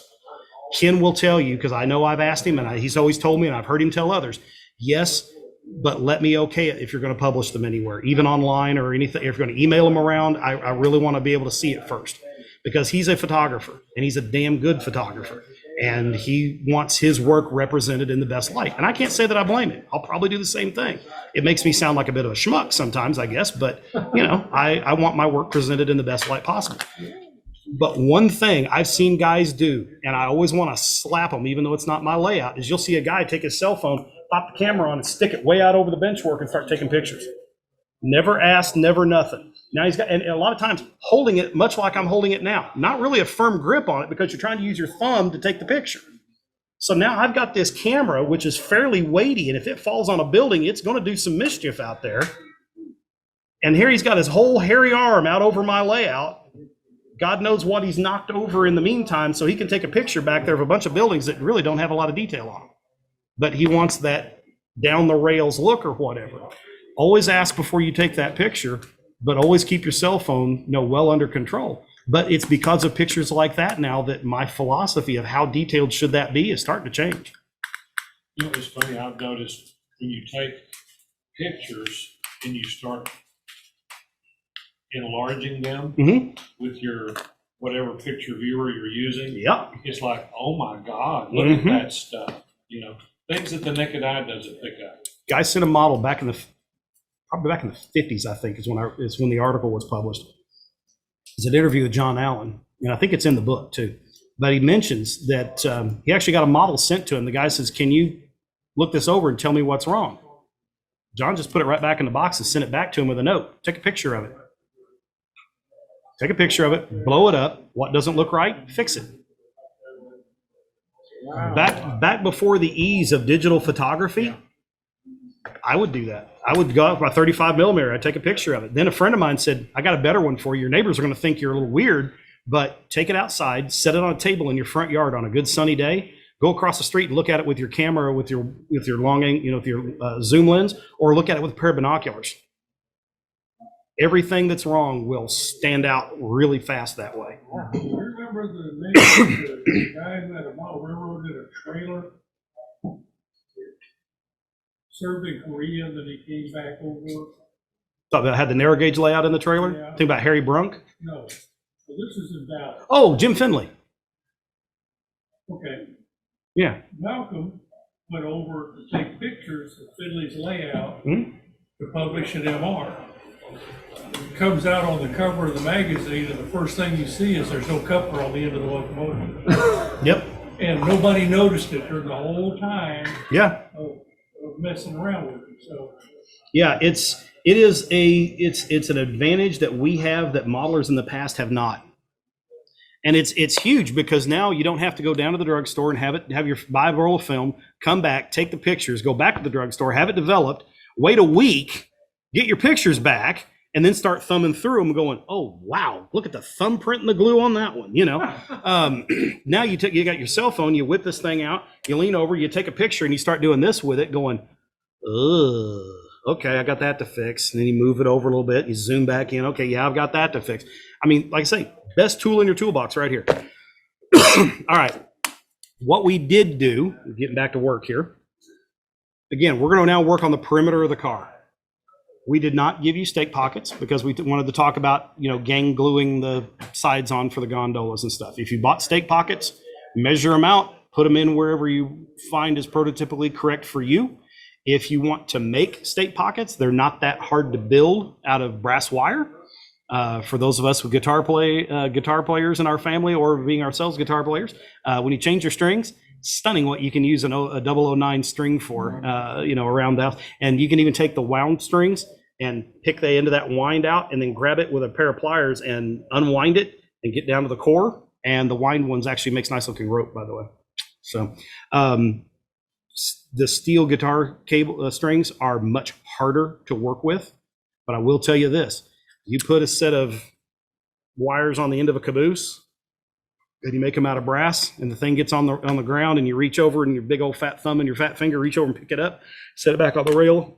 You can lean in that brass real easy. You make that out of guitar string, it ain't moving, baby. It's there for the duration. So there's some advantages and disadvantages. It's a lot harder to work with. It really is. What strings are those? Guitar strings. I mean, usually high E's. So like a lot of my electrics, I play with what they call nines. So it's a 009.009. On my acoustics, I play extra lights. So I'm running 11s on a lot of my acoustics. And so I use the high E on that one as well for certain things. You can go down to any guitar center or any music store that sells anything guitar related and buy a set of strings. And you can buy just individual strings if you want to. But if you want guitar strings, just ask and I'll bring you some. I own a lot of guitars, and if I'm playing regularly, which I haven't been in a while, but if I'm playing regularly, I'm swapping those strings out a lot. If I'm gigging, I've got enough guitars. If I'm gigging regularly, or if I'm playing Friday night and Saturday night, I'm taking one set of guitars one night, one set of guitars the next night, and I'm changing those strings out every week. Anywhere from 3 to 6, depending on what you're playing. Yeah. Because they'll go out of tune. You'll play a song or two with them, and you need to swap it out or stop and tune real quick. Another reason why you want your lead singer to be a bit of an egotist and a bit of a look at me kind of guy. You let him go talk and rap with the crowd and hit on the girls. And you're over there in the corner with your guitar muted and you're tuning back up again. It's a lot easier if you got a buddy you're standing backstage and you just take that one off, hand it to him, grab the next one. He tunes it while you're playing the next song. And sometimes you need a 12 string. Sometimes you need single coils versus humbuckers, or an acoustic versus an electric, or tons of reasons. Yeah, no. But yeah, so if you want some, let me know and I'll bring you some. I've got a ton of them laying around, so I'll bring some in next time somebody wants a few. Yeah, but they're very handy and they're really nice for brake staffs instead of brass, just because they're a little bit stiffer. So at any rate, on the outside of this, we did grab stirrups. I had originally intended to just have you guys cut or bend those out of brass, but we do have stirrups. Those stirrup castings have 2 pins on the back of them. You can mount them one of 2 ways. You can clip the pins off, put a little CA on the back of them, and just flush mount them. Perfectly acceptable. That will work. It is not the strongest option. The strongest option is measure the distance between the pins, mark them on here, measure them up, make sure you get them the same height, drill a pair of holes in it, and glue the pins into the holes. They're less likely to fall off that way over time. That's the way I would really suggest you do it. If you really want to get wild with it, don't drill the hole all the way through the side sill. Then trim those pins so that they don't bottom out and glue them in. That way you don't see them from the underneath side if you're having it scored. Is a judge going to ding you for it? Probably not. I know I won't, but it's just another thing. Again, it just makes it look more prototypical. There you go. There you go. But mount those. The one goes on each corner, just like the real ones, you know. So you can mount those any way you want to. When down here on the ends, you're going to have the coupler pocket that we gave you. It has, when you look at the box, if you've never put one of these on, you've got the bulk of the box. It's got a peg in the center of it. You put the hole in the coupler over the peg. You put the top down, you put a little MEK around it or whatever and glue the box together. Now that lid has a lip on the end of it, so it looks a bit like this, okay? And when you go to put that in, the back side of that lip goes up against the end sill right here. So you want to measure it, find out where you're centered, glue it down, you know, slide that up there and get it in place. And then once the glue's dried, you can come back in and drill it and put your screw in it, okay? Then outside of that, because what that's going to represent is that pocket casting I was telling you about. So that's where the two center sills would have come through and bolted down. But because we have this box, we're using that. Now, the other two sills are going to be represented by, or the other two truss rods are going to be represented by a nut and bolt washer casting that's in your bag of parts that goes out here toward either end. And basically figure out where that truss rod's going, figure out where that is out here on the end, and then come back in, drill you a hole and cut it. Now those NBWs, nut bolt washer casting, those go in the same way that those stirrup steps do. You've got what you have on there, if you look at them, is you've got a long sprue with a little bitty tail and then the little castings out on the end of it. If you want to, you can cut that flush, put a little bit of glue on the back of it and glue it down. Perfectly acceptable, nobody's going to complain. Just clean off any squeeze out because you're probably going to have some. What I would suggest you do is cut and leave a little bit of that tail on it. And because it makes it much easier to handle, I leave a little bit of that tail on it so I can hold it with these negative tweezers, okay? And again, love negative tweezers, not the regular positive ones, okay? And what I do is I'll take it and I'll grab that when I go to take the sprue, I'll paint all the MBWs, the entire sprue. I'll set once that dries, I'm gonna set them on my work table with the sprue sticking out. So I've got my finger over the actual casting. Then I take my X-Acto and I run it along and cut them off and leave the tail on them, okay? Once I get all of them separated, I throw the sprue out and then I carefully lift my finger up and then I take my finger and I wipe all, because a lot of them are gonna stick to your finger, and I wipe them all off and it makes a little pile. So when I go to start, and this is especially when you're making like a trestle where you're gonna be using a lot of these. So then I take my car, I drill my two holes for it, I'll grab my negative tweezers, I'll reach down there and pick up the tail of it, and I pick it up so that the casting's actually setting right there against the edge of the tweezer and the tail sticking out. And I usually pick them up this way for what it's worth with this one with the hook in it. If it's straight, no big deal, but if it's the hooked one, and I like using the hooked one when I'm putting in MBWs. And here's why. I'll pick it up, I'll take it and I'll lean over to my shot glass that's got the glue on the bottom of it. I'll dip that tail in a little bit of glue and then I'll set it up there. I'll run it down into the hole, squeeze the tweezers to let go of it, slide it out, then take the tweezers still slightly open and put it around the nut on the end of that casting and drive it straight down. And then I'll open it up just a little bit further and then do that with it. So if you didn't see what that was, have you got me on 3? There you go. Okay, let me see if I'm in the frame here in such a way where you can see it. Okay, so if I just mounted that MBW right there, I'll do this with it. Okay, and I'll let either leg of that go both directions, and that will wipe off some of the squeeze out. I do that with it, then I'll come back in with the tweezer, I'll rechange my grip, and then I'll come back in here and I'll do a little bit of cleanup around it and get that glue off of there. And then I clean off my tweezer and I go grab the next one. Now you're still going to have just a little bit of glue left on here. You can come back in with a little bit when you dull coat the car when you're done, all that shine will go away. It's no big deal. But you try to get the bulk of it off either with your tweezers or with a knife or something like that. Anytime you are putting one of these things together and you've got raw wood to raw wood and you're gonna come back in and I'm gonna stain it later and you get a little bit of glue on there, for the love of all that is holy, do not go like that and clean the glue off. Because all you've done then is shove that glue down into the fibers of the wood. It's not gonna come out, it's gonna dry. And then when you go to put your stain on it, you're gonna get this spot that still looks clean because the stain's not sinking down into the wood because you sealed it with the glue. Let it either wash it off with a slightly damp cloth or let it dry and cut it off. And depending on what you're working on, either I'll go one way or the other, depending on what I'm doing. So at any rate, we've now got NBWs on the ends. We've now got our couplers mounted. We've got our trucks mounted. All our brake stuff's underneath it to the level of detail that we want. The only thing left now is to decal it. Okay. Now, do we want to try to actually put some decals on, or you just want me to walk you through the process? Okay. All right. So this will take a little bit quicker. Now, one of the things I told everybody, bring a Sharpie with you.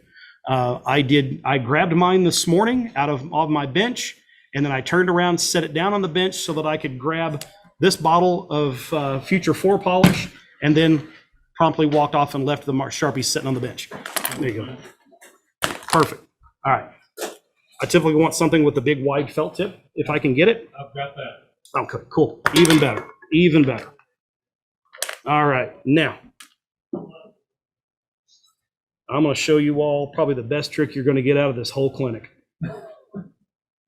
I had a guy over in Division 3 showed me this, and I about passed out. I thought this was the coolest thing I've ever seen. All right, we ready to go? All right, you have your decal film.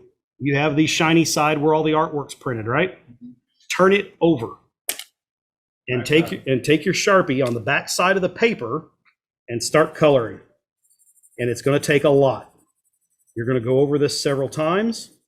You want to saturate it. You want to make sure that you get this covered and then some. You want it absolutely opaque. Yeah, you really do. And the reason for that is when you turn it over, you're going to start to see that ink bleeding through the paper. It will not affect the decal at all. It will not cause the glue to start softening. It will not cause anything to happen except for that paper to turn black. And when you're working with white letters on a light blue or white paper, which they come in, it's hard to find letters in them. And I don't know about y'all, but my eyes aren't getting any better, and I'm wearing trifocals as it is. Which, you know, if like Mark Lachey was here, he'd say, well, that's just an excuse to go to S-scale. Which, Mark, if you're watching, I'm sure you're chuckling now. But, you know, that's why God invented optimizers.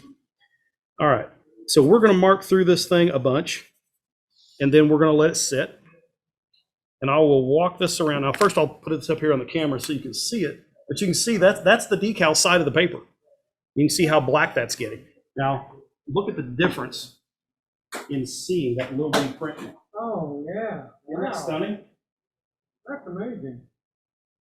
If that's not the neatest thing I've ever seen, that is when you first Okay. Where's the numbers? Let me get my glasses. How the heck are you gonna even see that to know what you Roll want? them out. Yeah, everybody that's left is, yeah. Now, credit where credit's due. If I come across a tip and I can tell you exactly where it came from, I'll give him credit. Thomas Stevens over in Division 3 showed me that a couple of years ago. And like I say, that is one of the neatest tricks I have seen in a long, long time. Now, one of the things I will warn you guys about, these decals were printed with a Ghost ink cartridge. It's a cartridge that's made by a company over in Germany called Ghost. And it's a white toner cartridge that you can buy for some laser printers. It is very, very expensive. If you are doing your own and you like helping friends out, if you are doing your own fictitious railroad and you have a lot of things you're going to be doing, if you work for a big club like this and you got a lot of cars you want to make custom decals for, then yeah, it's worth looking at getting one. If you model the Santa Fe, just go buy some Santa Fe decals. But there are some advantages to making your own or having the ability to make your own, because you start getting brave with your weathering techniques, because then it becomes, yeah, it's too dark. scrape it off and go print another one. Now, one thing I will tell you, we are learning the ins and outs of how this ghost cartridge works. And you will find when you start doing this that some of the letters don't look complete. They were complete when we printed them. It's just through the course of them rubbing around or whatever, some of the ink is starting to pop off. We need to work on our opacity a little bit. And we might even need to hit this with a little bit of dull coat to protect it a little bit. That may be something else we have to look into. Yes. So what you guys have been getting with a lot of these things has been the reason everybody got DNRG for the longest time is you've been our guinea pigs. But they're free. What difference does it make? On these, to cut down on the arguments, we did the custom ones. So all y'all's are CCL, I think they're CCLR for Cowcatcher Lone Star region. The ones that we did in Division 3 are TR instead of CC. So these are custom decal sets to this clinic, not available anywhere else. So as you work through these, what you're going to find is look at your prototype of choice to see how they placed their lettering. I will tell you that some of the fine print on here is DNRGW narrow gauge specific, but nobody's going to read it. Okay. Yeah, there you go. It's because all of us are old. All right, so on a DNRGW narrow gauge car, I will tell you that everything starts over here on the left.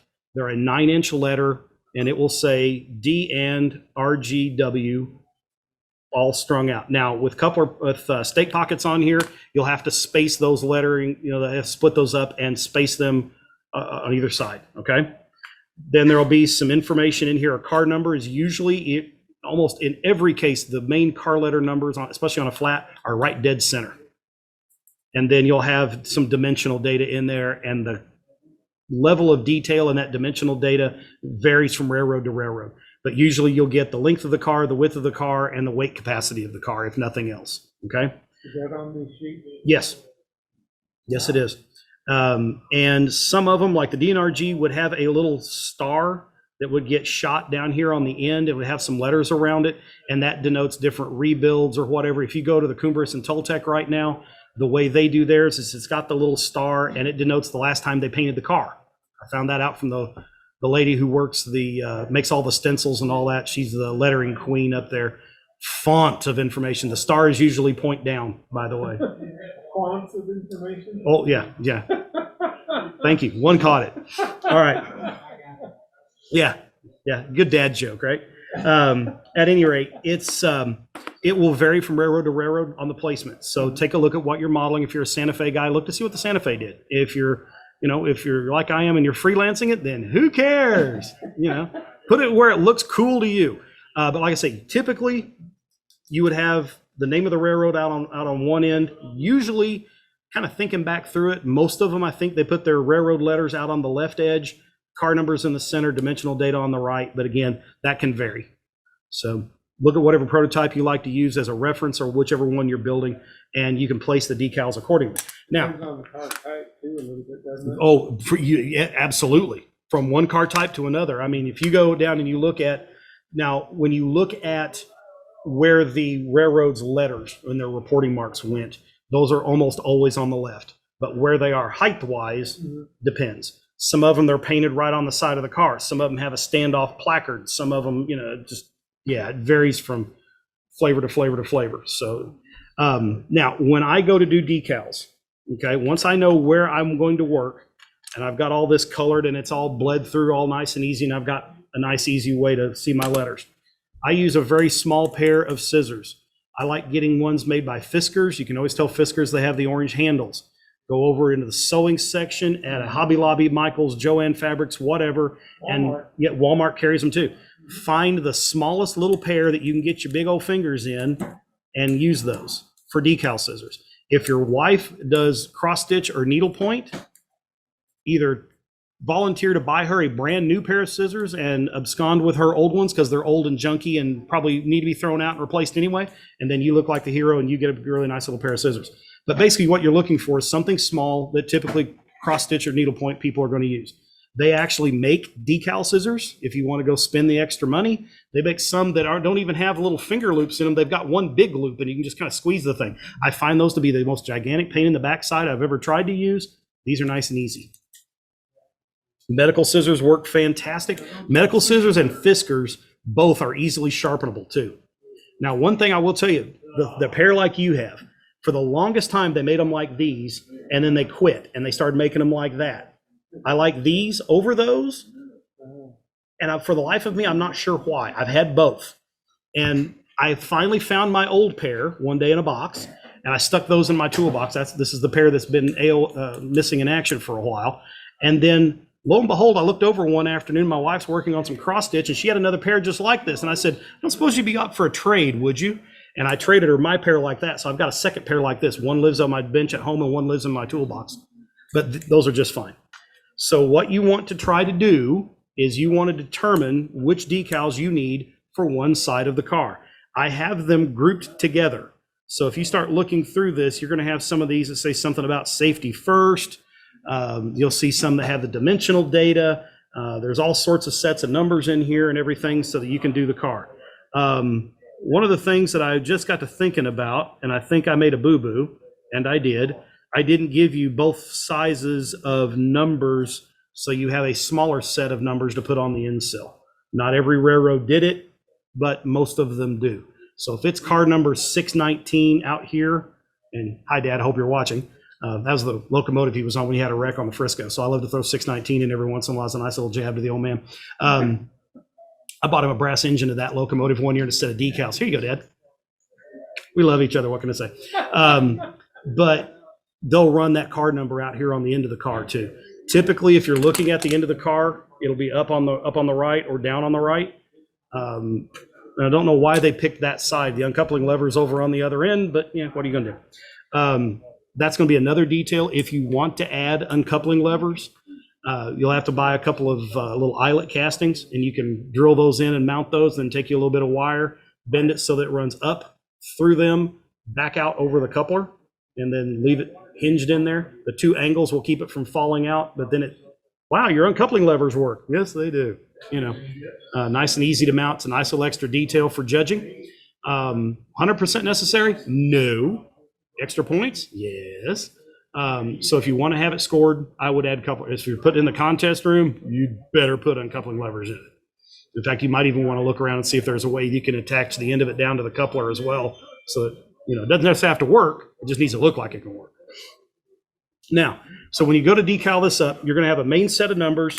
You're going to have the lettering for the cars. You're going to have a handful of different pieces of dimensional data. Now, when I go to cut these out, the car numbers are just a number jumble. So it's like 1, 2, there's like 4 of each numbered on here. And I think I did that with all of the numbers. It's just 4 each. So figure out what your car number is going to be. And what I would tell you is, unless you just have a real hankering for a certain car number, if all your flat cars are in the 500 range, then cut out a 5 and make it 511, 522, 533, something like that, just for sake of ease. And then if you're making another one, then you can start getting wild with make one 33 and 144. But be careful how many times you do that, because then your visitors start recognizing that you've done it. They go, I took the easy way out. Gotcha. Lazy man. Perfect. Just like me. You can go out and cut individual card numbers out, but then the trick becomes getting them all on straight. And that's where blue painter's tape is your friend. If you're going to cut them out, or if you're cutting around your coupler pockets, that's another one, then you're going to need something to help keep your letters in line. And that's where a little strip of this works out real nice. You can peel a little bit of this up, stick it down to your workbench, cut a little strip off, cut a length of it, and line it up, get it where you want it, and line it up. And one of the things I try to do is measure from the bottom of the car to where the bottom of the letter is going to be, and that's how wide I cut the strip. And that helps me line the strip up on the bottom of the sill and get it lined up across the car. Even if I have to work around coupler pockets, I know that this piece is at the same alignment as that piece. It's the same alignment as that piece, and the same alignment there and there and there. That way, all the way across the car, I get it all lined up, okay? So When you start doing that, that keeps, like I say, you'll get your alignment done and then it easily peels up, okay? Now, you cut your individual numbers out, work them one at a time, okay? Decaling is easy. A lot of people find this to be very intimidating. Don't let it get to you. It's actually a fairly easy process, okay? One of the things that a guy will do, it's an extra, so you can give them to you. One of the things that a lot of guys will do is they'll take a big decal, like this is a big sign, and they'll dunk that in their deal of water and they'll just let it go and it'll sink to the bottom and they'll leave it there. And I've seen guys will tell you flat, when it floats off the paper, it's ready. No, all the glue's gone by that point. You take this and you get a paper towel, okay? Hold them up, set your paper towel over here, dip this in your water, swirl it around for a little bit, dip it a few times, make sure it's fully saturated. That paper on the back is fully wet. And then I take it and lay it on that piece of paper towel. Decal down, okay? That way gravity's helping the water soak through and it's not, and if you lay it paper back down, now the paper towel's sucking all the water off and help defeating your purpose. You're wanting to dampen that paper up and then activate the glue so that the decal film will slide off the paper, okay?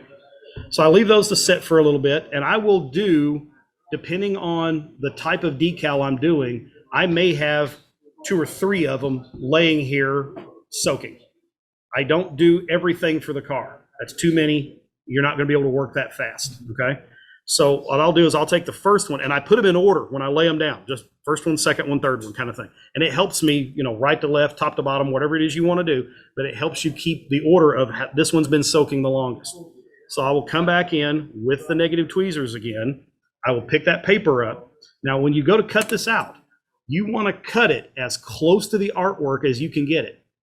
Now, I know guys that won't even bother using scissors. They'll take a scalpel, they'll take a brand new blade in a number 11, and they'll cut them out that way. And I'm not going to sit here and tell you one way's better than the other. I've done them all, and there are some days if I'm sitting there, I'm getting ready to cut a decal out, and these are over there in my tool holder, and I've got a scalpel sitting right there, I'm going to grab the scalpel and cut them out. But it also depends on how intricate the detail is. If I've got a decal that really is fairly straight, I'm going to grab these. If I've got a decal that's got a lot of detail in it, I may use both. One of the things I will tell you is don't work out here on the tips. If you're cutting around decals and you want to cut the film between the numbers a little bit, I will come in here and I'll open the scissors up, because usually when you're cutting, you tend to cut with the tips. They get duller first. So I'll open them up and I'll get back here with my Optivisor and I'm cutting around with these edges back here and I'll cut little notches in it. But most of the time, if I really want to do super detail and I'm really tightening them out and I really want, like cutting the center out of zeros and stuff like that, I'm doing it with a scalpel, okay? But for most of your work, you can get away with a pair of scissors with no problem, all right? Is it better to do that, cut the center out of zeros, 9, 6? No, not really. It's more work.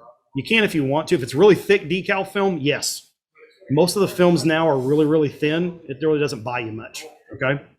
So, and I missed a step. Before you get it wet, you want one of these. And I will just grab one in general. Memory board. Go down to,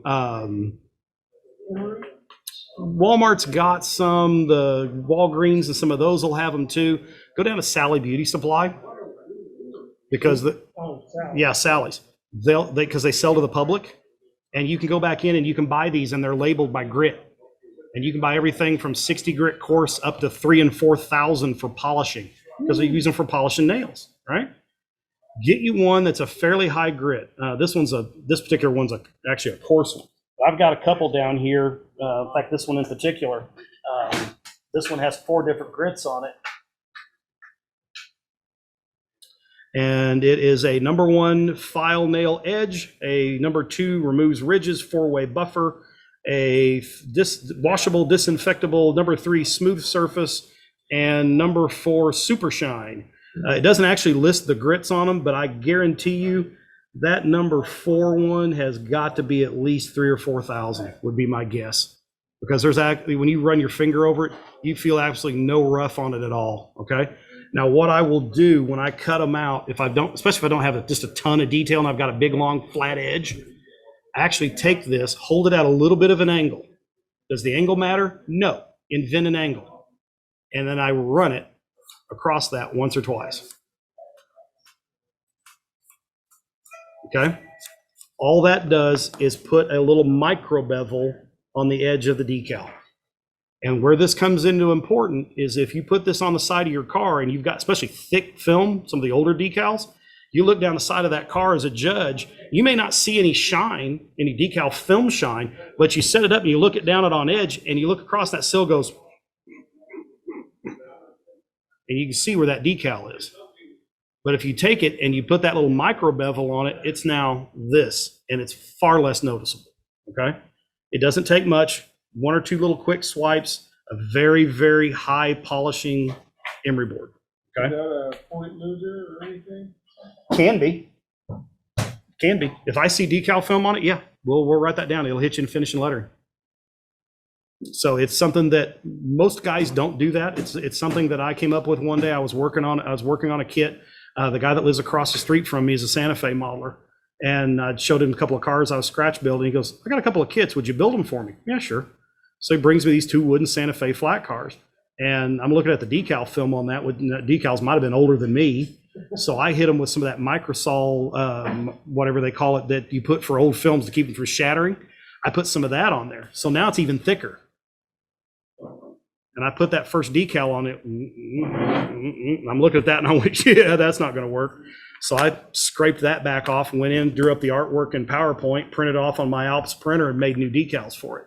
And then when you're doing that, one of the nice parts about having that ghost printer or having, like back in the day when I had my Alps, I could actually set it up instead of doing a number jumble. I could actually set it up. This is car 619. This is car 620. This is car 621, and make the decal sets. And I'd put a couple of extra ones in there in case I monkeyed something up in my weathering. At any rate, we've got our decal cut out. We've cut it out as close to the artwork as we can get. We've taken it and put a little micro bevel on it. Now we've got it in the water. We've got it soaking. Let's go back just Sure. a second. I've seen articles where people talk about using a gloss, like a dull coat, only use a gloss. Yep. Because it says it hides the film better. Yes. And then you can always dull coat over that. Correct. Now, You like that?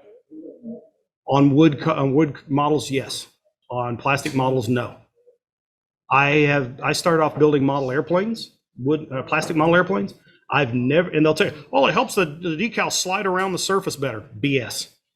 I've never had a problem with sliding a decal around on a plastic surface that was flat painted, ever. Ever. And I mean, I'm talking 40, oh God, I'm old. I started when I was 6, I'm 52, do the math. It's all relative. Yeah. So, I mean, I've been doing this for 45, 6 years now. Never had a problem with it, ever, on anything, any scale. They were talking about it hiding. From hiding the film. Yeah, from hiding the film, I will agree. The one reason I don't like doing it is it's one more layer of paint. It's one more thing to add thickness to it and hide detail. Now, what I will tell you though, on a wooden car, it's a must because you can't hardly ever get that decal film to go away if you don't first. I like this. Future floor polish. This is meant for polishing your linoleum floors. You can buy a big old bottle of this at Walmart. I think it's actually changed around now. It might actually have a different logo and it'll say powered with future or something like that on it. This will yellow over time, as you can see. But I've had this bottle now going back into the 90s. So you can also see that even through teaching clinics, we've only used about yay much of it. It does not take a lot. I brought this with the thought if we were going to be putting decals on today, we would paint the cars with this and then start talking about everything else. So yes, I missed a step. I'm sorry. Yes, I paint it first with this. Paint it with it's the brush. Paint the whole side because I don't know exactly where those decals are going to go, and I don't want to have to be sitting there holding up in the light, going, "Yep, there's the shiny spot. Slide it in the shiny spot." I'm gonna have to dull coat the whole car anyway. All 4 sides. Wood, plastic, whatever? I usually only do it on wood. And the tester's gloss would be the same thing, right? Yes, you just have no control over it if that's out of a rattle can. Yeah, no problem. Yeah. Oh, I didn't give you any? Yeah, sure. Yeah. You betcha. If he gives you more than 5 feet, where you buy a state license? There you go. There you go. Merry Christmas. Yep, not a problem. The rest of the clinic will be online. What little there is left of it. Now, so we've got the car. This stuff dries pretty quick as well. And it just a little paintbrush. I mean, it just, get you a little bitty paintbrush, dip it in it, and work your way around the car. On the ends, if I'm putting any decals out on the ends around like the MBWs and the trucks and all that, the couplers and all that, I usually will only do a little spot out on the end where that's going to go. I don't do the whole side at that point. But on the side sills, yeah, whole thing from one end to the other. Because then I'm not looking for where it's going to go. So I get it in, let it dry. I've put my painter's tape stripe on there if I need it. And then I'm going to come back in. We've got it soaking for just a little bit. 45 seconds, maybe a minute, something like that. I'll pick the decal up and then I wet my finger and my thumb. I just dip it in the same water I've soaked the decals in, get it wet. And then I take the decal, I lay it on my finger and I'll take the thumb and I'll slightly bump it and see if the decal wants to slide. If it doesn't, I'll take it back off. I'll pick it up with the tweezers again. I'm going to dunk it in the water one more time and I'm going to set it aside and let it soak a little longer. I may take the next one, dunk it, take the third one, dunk it, set it aside. I'll give it another 15 seconds, something like that. I'll pick it back up, repeat the process. You don't want to slide it very far because if it's a teeny tiny little decal, suddenly it's off the paper real quick and now you got the decal on the end of your thumb. If you get that happen, come back over, take the decal film, dab it once to get any, if it's got a lot of water on it, dab it once, and then come back in, lay your thumb back across the paper and the decal will stick back down the paper. You just want to slide it up till the edge is, the decal film is just off the edge of the paper. Then I'm going to come up here on my model. I'm going to hold the thing in place. I'm going to line it up to get it just above the tape line. And I'm going to come up here with my thumbnail, or you can use another tool and hold it, and then slide left to right. I'm going to slide that paper out from underneath the decal. And I typically, because I'm ambidextrous, but I'm primarily right-handed, I'll lay it up and I keep the decal film off the left side of the paper. I'll line it up and I'll slide that paper off to the right. And right before it gets off the end of the paper is the best chance you have to adjust any angle in the decal. So I get it lined up, slide it the rest of the way out, and let the decal settle down onto the surface. Now at this point, I come back in with either the scalpel or a number 11 X-Acto blade, and I do any final movement if I need to, okay?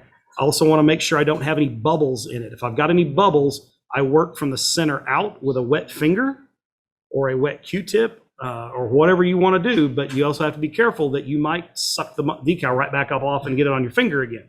So you want to be careful how you do this, which is another reason why most guys will go with a dental pick or something like that. But you want to work from the center and work the bubble toward the edge, okay? Let that set up, go get your next one and apply that and work your way across the car. You can work in any order you want, top to bottom, left to right, right to left. If you're decaling in Hebrew, however you want to do it, don't care. That's all up to you. I tend to work left to right when I'm working on the model. And solely because, again, predominantly right-handed, if I'm working across there, it really is what works best for you. So.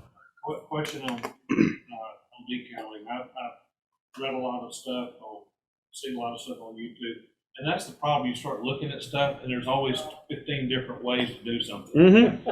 And one of the things I've seen, and that I've used it, haven't become a big fan, is using the Solvaset products, where you put a little wetness down first, and then you put your decal on it, and then you put the setting solution on top of that to start melting the decal away. Yeah. And the problem I've had is when you put a little blob of wetness down, then the decal doesn't sit down real good. It kind of wants to float off. Yep. basically floating on a very thin film of whatever you put down there. Yeah. So it sounds like you don't even use those products. No, if anything, if I've got something that I'm worried about needing to line it up, and it's a fairly good sized decal, I might wet the surface down just a little bit, but with plain water. I do not like using that 2-stage stuff. I thought it was in the box, but it's not. Walthers sells a product they call Solvaset. Yeah, I've used Solvaset. I use that. I have used So that that for just years. goes on It's a top. 1-stage That deal. just goes on top. Yep. To melt the decal and make everything start to lay down flat. Yep, that's all it is. Some modelers will put the decal on, and while it still might be slightly damp or whatever, they'll come back in and hit with the Solvaset and be done with it. That will work. I've had that move decal. I've had it moved. If you go to. Bingo. quick. I've had it move decals, especially because you're usually applying with that great big brush in the inside of the cap. And yeah, you'll have that happen. It'll refloat them. That way it's seen on the label. And I like having that monitor over in the window. That's actually kind of cool. I hadn't thought about, just now noticed that was over there. So now I'm not looking behind me to try to see if I'm lining everything up. That's cool. Good idea. So typically what I try to do is let that dry at least a little bit. So what I'll end up doing is I'll work all the way across the side of the car. And I want to make sure that that's had a couple of minutes to dry before I start flipping it over and working on one end or the other. Sometimes depending, because by this time I've usually got, I actually tend to letter it before I put the trucks and everything underneath it. So it's a little out of order, but again, classroom time. So you could technically, as soon as you painted it before you actually put the car together, you could decal it if you wanted to, however you want to play it. It just gets down to what work process do I want to put where. So there's no good, not a perfect answer one way or the other. But you're going to be doing a lot of sealing of the car once you're done. Dull coat. So yeah, so if you don't dull coat it afterwards, every time you handle that, you could damage the lettering. So that's why I tend to do it a little later in the process. What I do with mine is before I get the trucks and the couplers mounted, but I've got all the brake rigging and everything underneath it where I want it. I'm going to come in and, which by the way, when we put the truss rods on it, put them in without any paint on them first, and then come back in and paint what you can see. Be very careful when you start painting down here where you've glued it to the bottom, but try not to get it on the floor and on the sills and all that kind of stuff. But I typically don't paint it before I put it down, because the act of moving that fishing line up and over can stretch it a little bit, and which can pop your paint. So sorry, I didn't think about that earlier. But at any rate, I will take it at this stage. I'll have them on my brake stuff underneath it, and I'll work with it. Of course, you've got the needle beams and the queen posts on it, so it won't set flat on its bottom, but you're setting it on its deck like we've been doing the whole time, right? So I will work on it while it's setting there. So a lot of times what I'll do is I'll decal this one whole side. I'll pick the car up and I'll set it on its bottom. I'll cut the ones for the ends on. I'll get those soaking. I'll pick the car up again and I'll work on the end, set that back down. And then once that I've worked my way around the car, the first side's dry enough, then I'll come back in with the Solvaset, and I'll either use if it's a big decal, I'll use the brush that's in the bottle. If not, I'll grab a paintbrush and dip that in the Solvaset, and I come back in and paint that in, and it will then melt the film. It'll help it snuggle down into all the wood grain. If you do like Cole over here does and really distress the beams up and stuff, which really gives it a lot of character, it'll help that lettering sink down into some of that. That becomes the other one. You can come back in with a sharp scalpel, and that's another one I was getting ready to talk about. You can come back into that wood grain and then clip it, so the paint is gone where that wood is chipped and split out. You can take it, if you're putting it on a boxcar side and you've got that car siding on there, right? You can hit with the Solvaset and try to push it down into the car siding. You can take the back side of a scalpel or a back side of a number 11, and you can help push it down into that while it's still wet. Hold it with something else while you're doing that, because if you don't, it is going to go on you. So you can push it down in a little bit with that, but typically what I do is I let the decal set up. I come back in with a brand new blade, usually a scalpel, and I will then cut the decal down all those boards of the car siding. And then I come in with a Solvaset, and it causes those cut edges than to sink down into the crevices. And it really gives it a good painted on look. But once you get your solva set on and you work in the order that you decaled everything in, once that's on, you set that aside and let it dry. Then you go back with whatever you painted this with, and you mix up a very almost impossible to see wash. Okay, so if you're using an acrylic, it's going to be mostly water. You're going to take that with your paintbrush. If you're doing a boxcar, I do it with an airbrush, but since we've got a deck on this already, I don't want to do that with an airbrush because I don't want to take the time to mask all this off.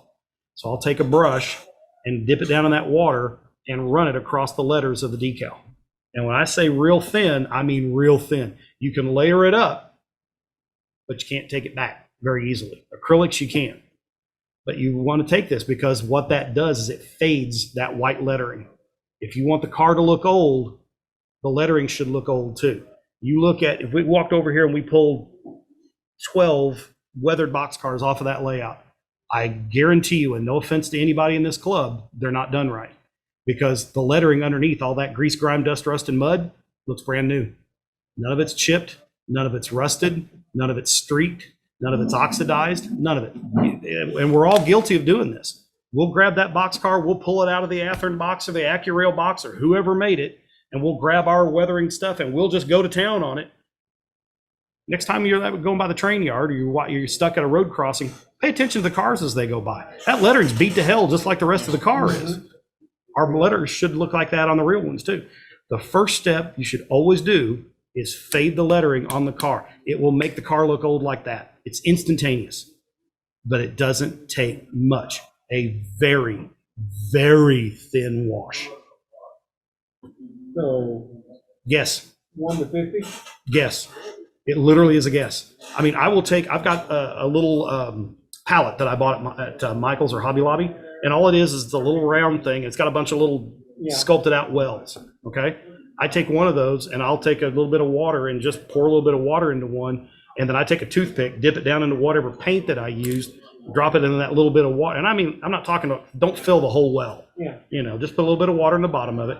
I'll take a toothpick, put a little bit of, stir it up, and then I'll take it in there. And I mean, I don't dip the thing in there and let it drip, you know. I mean, I'm get just a little itty bitty paint out of the lid, put it in the water, mix it up. After you've done this a while, you'll know roughly where you're starting to get into the range. But when you're up front, use just a little bit of paint, dip your paintbrush in it, come back in and paint over one of the letters and just see how much effect it has. If it doesn't have enough, put a little more paint in it. Once you get it where you're happy with it, then paint over all those letters and fade that into the background. And then come in and hit with all your other weathering colors. And then dull coat it. Then I put my trucks and my couplers on, because I rust the trucks and the couplers and all that separately. And I typically don't seal those. I mean, I know you're probably going to be touching the trucks when you go to redo them, but I don't like putting paint on my trucks. It just, you start asking for trouble. So you're putting your hand on the table and handing out hammers. I like to avoid that. So I decal and weather the flat car when it's at this stage. And then I finish with the rest of it. Weathering is your choice, whatever you want to do. But like I say, fade the lettering first. Now, I will tell you this. If you're a guy that likes to put a car on his railroad and let it run around in a circle, and that's all you like to do, then dealer's choice. You can weather that as realistic as you want to. You can. And I've actually seen guys do that. I've literally seen guys only weather one side of the car. Yeah, because if all they're doing is it's just running around in a big circle, all you see is the one side. Yeah. So to me, that seems a little wrong, you know, but I've known some guys that do it, and a couple of, I'm definitely not going to name any names, but I know a couple of guys that have done it that way, and fairly big names. Put 2 different numbers on it.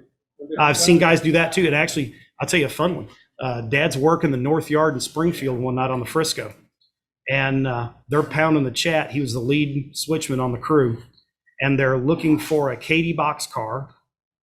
And Dad comes walking down through there, and he finds it. And we're talking like 2:30, 3 o'clock in the morning, right? Hops on the radio. Okay, I've got it here on whatever the track number was.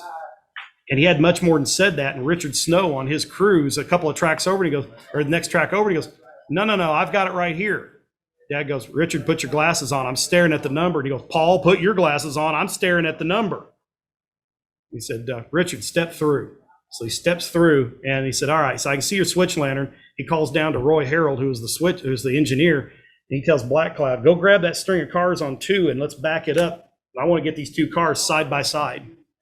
Oh, no. They backed them up side by side, and sure enough, if they were looking for 6312, there they are. So Dad gets on the radio and calls the train master and says, you need to call the Katy.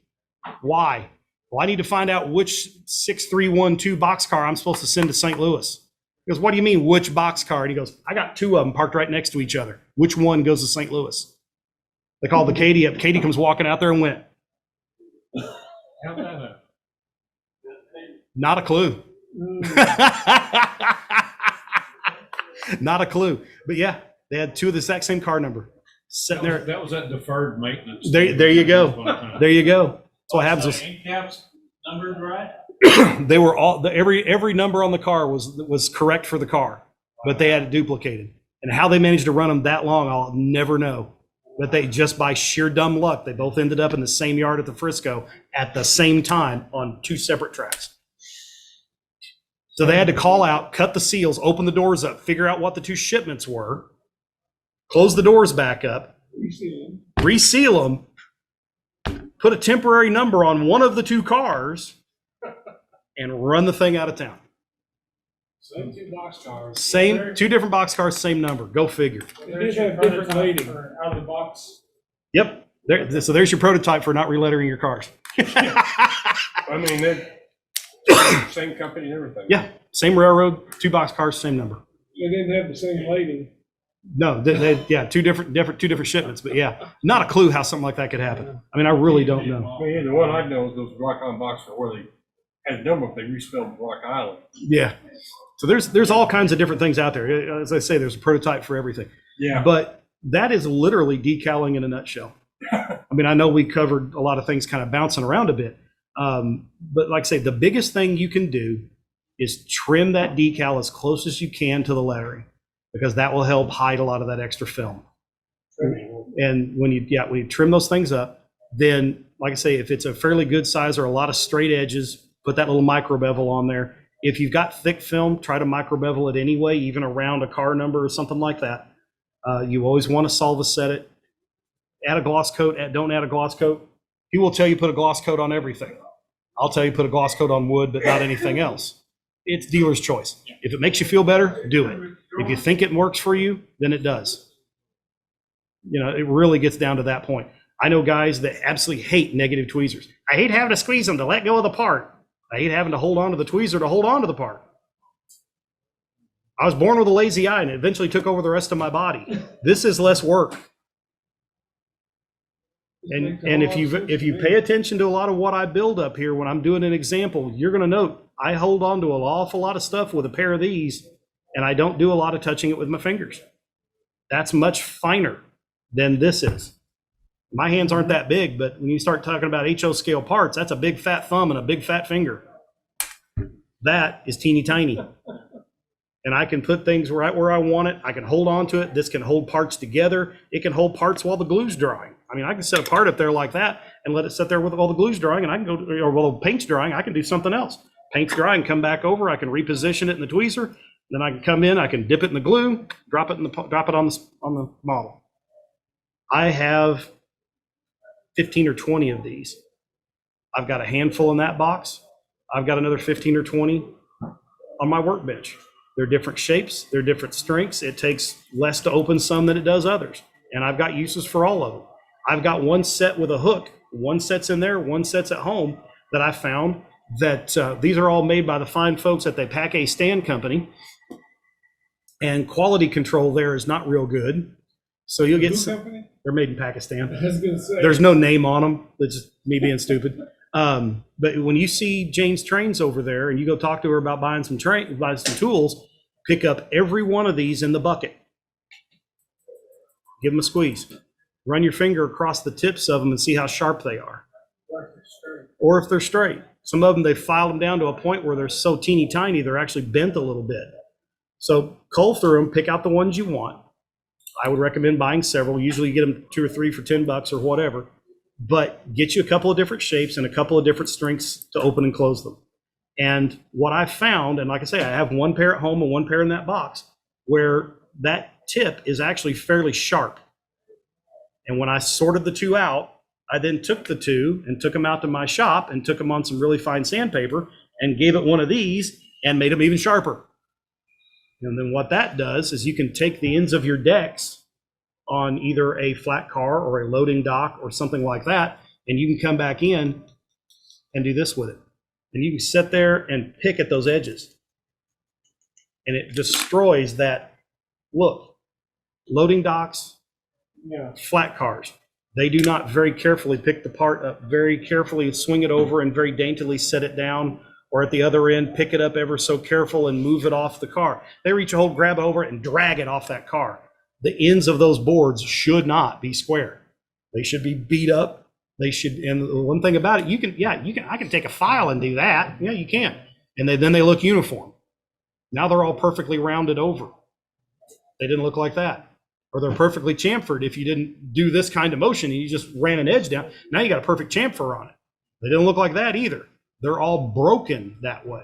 A very sharp pair of tweezers like that can come in and you can break and distress that edge up and then come back in with your stain. You've now created more open end grain, and the stain will run into that and be darker out here on the edges than it is in the middle, which is how a real board rots. And it will help give you some color differentiation. And for the love of all that's holy, don't take all your deck boards and throw one in a light color stain, one in a medium color stain, and one in a dark color stain, and then mix them all up and then put them all in there. The last thing you want this thing to look like is a piece of fruit stripe gum. We're not looking for a zebra finish on this thing. All of those deck boards, for the most part, have been on that car the exact same amount of time. They're from the exact same species of wood. They've all been out in the weather the exact same number of days. They're all going to be roughly the exact same color. Now, what you can do, put a new one in. One on 1 or 3 cars on the whole layout, depending on how big your layout is. If you got a big club layout like this, yeah, do it on 10 or 12 around the layout. If you've got a small home layout like what you have, maybe 3 on the whole layout. And replace 1 board or 2 boards or something like that. Everything in odd numbers, okay? Somebody dropped the load on my flat car. And broke a board. Well, it's one of those that have boards that there's steel up there for Yeah. wrapping. Yep. Well, they dented the steel, so it's got a different shade of rust on it. And there's 2 boards on either side. Yep, and see, that's another thing too. If you're running these things as empties, leave old blocking nailed down to it. Leave some strapping laying on it. Because here's the thing. I told you about being lazy. I come by that naturally. I got this from Dad. Dad will tell you flat. We don't bother to unbolt that crap. You untie that thing, whatever they're using to tie down that load, you pull that thing up there, the guy, wherever you spot that car, is going to climb off that loading dock. If he works at Kraft Foods, he's going to climb off that thing, unbolt whatever machinery piece it is they're going to use to make macaroni and cheese this next week. They're going to lift the thing off there and drag it off. He's not going to take all that blocking off the car. And guess what? Neither is that switchman either. When this thing shows up as an empty to the manufacturing company that made that piece of machinery that's now going to go make macaroni and cheese, if it goes back to them to have another piece of machinery put on it, some poor schmuck over there is going to have to climb out on that car and take all that stuff off. The strapping's probably going to fall off the car somewhere along the line, be laying out in the right of way. So, Hopefully, right away, not between yeah, the rails. yep, exactly. So, while against regulation, and I'm sure if some FRA guys watching this later, you go, it damn well better not. Yeah, well, guess what? It does. That's another nice little detail. Instead of just having a plain generic flat car running down the track, throw some stuff on it because it'll give you some detail and it will set that car apart from everyone else on your layout. Do it to all of them? No. Do it to most of them? Sure. It's the reason you didn't stand close to trains when they were whipping by. You Because betcha. that strapping You material never know didn't what's going to go come down. flying off of there. That's the one that gets me. I'll see these guys chasing trains sometimes. I chased the Challenger between Fort Worth and Denton one time. There was a guy taking pictures. He's standing there with his tripod. And honest to God, I wanted a tape measure because I really thinking he was going to be close enough that he might got hit. You know, I mean, he was that close to the rails.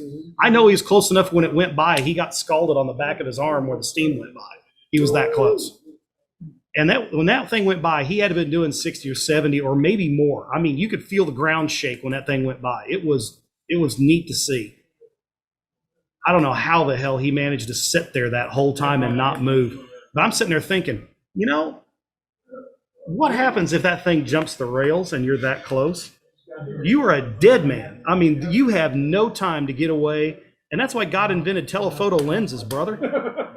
Dude, stay somewhere where it's safe. I mean, I'll be honest with you. There are times where pulling up on a railroad crossing, especially if I know that street crossing's got some really questionable track work, I don't like to pull up to the crossing gates. Because what's going to happen if that thing gets on the ground going across there? It's either going to come off the rails and go at me or away from me, but more often than not, it's going to go, oh. How many times have you seen cars come by and there's a spot in the track where you can see it going just like this as the wheels? Or worse yet, you see it go by and it goes, Yeah. as it goes through that spot, because it's only a dip on one side. Yeah. Oh yeah, makes me all sorts of nervous. Now, granted, you know, when everybody is out to get you, paranoia is just common sense at that point. But you know, again, that goes back to Murphy being alive and well. But yeah, there's just a lot of questionable choices that people make in life, and that's just one of them. Are you the guy that goes to the football game and when they go to the players going to the huddle, you think they're talking about you? Nah, I figured that one out a long time ago. So you were talking about scratch building side pockets? Yeah. Okay, so to do that, whatever I'm going to make my stakes out of, I'll take a scrap piece of that. And I tell you, the best way to even do it too is if you can find something like a piece of brass square tube that's that same size, just because it's a little stiffer. And then you can take it and you can make yourself a jig. I actually have one at the house somewhere, and I was going to bring it today to show y'all. It's just a piece of brass and a piece of brass tubing and 2 holes in it. Or actually, it's got 4 holes in it. And what I do with that is I'll take a piece of like 3x5 card and I cut a strip and I fold it so that it goes over that piece of brass tubing, and it's just wide enough to fit between. There's two sets of holes, one up, one down. Okay. I'll take a piece of brass wire or guitar string, either one, and I'll run it down through the hole, usually brass because the guitar string, you got pliers to bend it, but fold it over the brass tubing, lift it up, figure out where that next one needs to be, put a little bit of a crimp in it, and then take your pliers and finish folding that over, run it down through that piece of brass, through the holes, and then around that piece of 3x5 card. And then I come up underneath it and clip it off. And when I go through the hole in the first place, I'm going through the brass. And what that does is it gives me a little bit of thickness to drill a couple of holes in here and run the casting down through the side sill a little bit, okay? So that I've got then basically 2 U-shaped pieces of brass. And then what I will do with that while it's all down there and it's got that 3x5 card in it, because if you look at a casting of it, or you look at the casting that you buy from San Juan, it's a flat metal with 2 rods over it, okay? So I use the 3x5 card as that flat piece of metal because usually I can't find styrene thin enough to make it easily to work in that small bend, right? So I'll take it while it's there, I'll put a little drop of CA on it and let that set. And then I'll lift that out so it's all one piece. And then holding on to the bottom of one of those brass wires with one of these, I paint the whole thing to match the car and set it aside. And when I get enough to do the whole car, then I come back in, I take that same brass fixture, I line up where I want the coupler pocket, and I use that as a drill guide, and I drill my 4 holes. And then I come back in, put a little bit of glue on the end of all 4 of those little pieces, drop it in place. Shove it home and let it dry.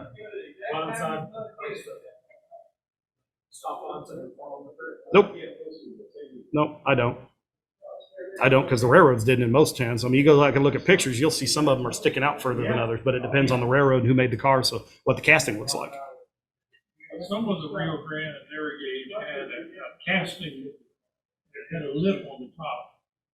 And then it sat in the roof. Yep. That's what kept it. Yep. Very simple. Yeah, some of them, if you look at the casting, some of them were almost a little dovetailed, so it couldn't go all the way through. And so it kind of wedged down in there. Yeah, so the wood would also wedge. Yep, exactly. So it depends on the railroad, depends on the casting. You know, was it American Car and Foundry? Was it Jackson and Sharp? Who made the car? What would it do? And you'll find that with everything.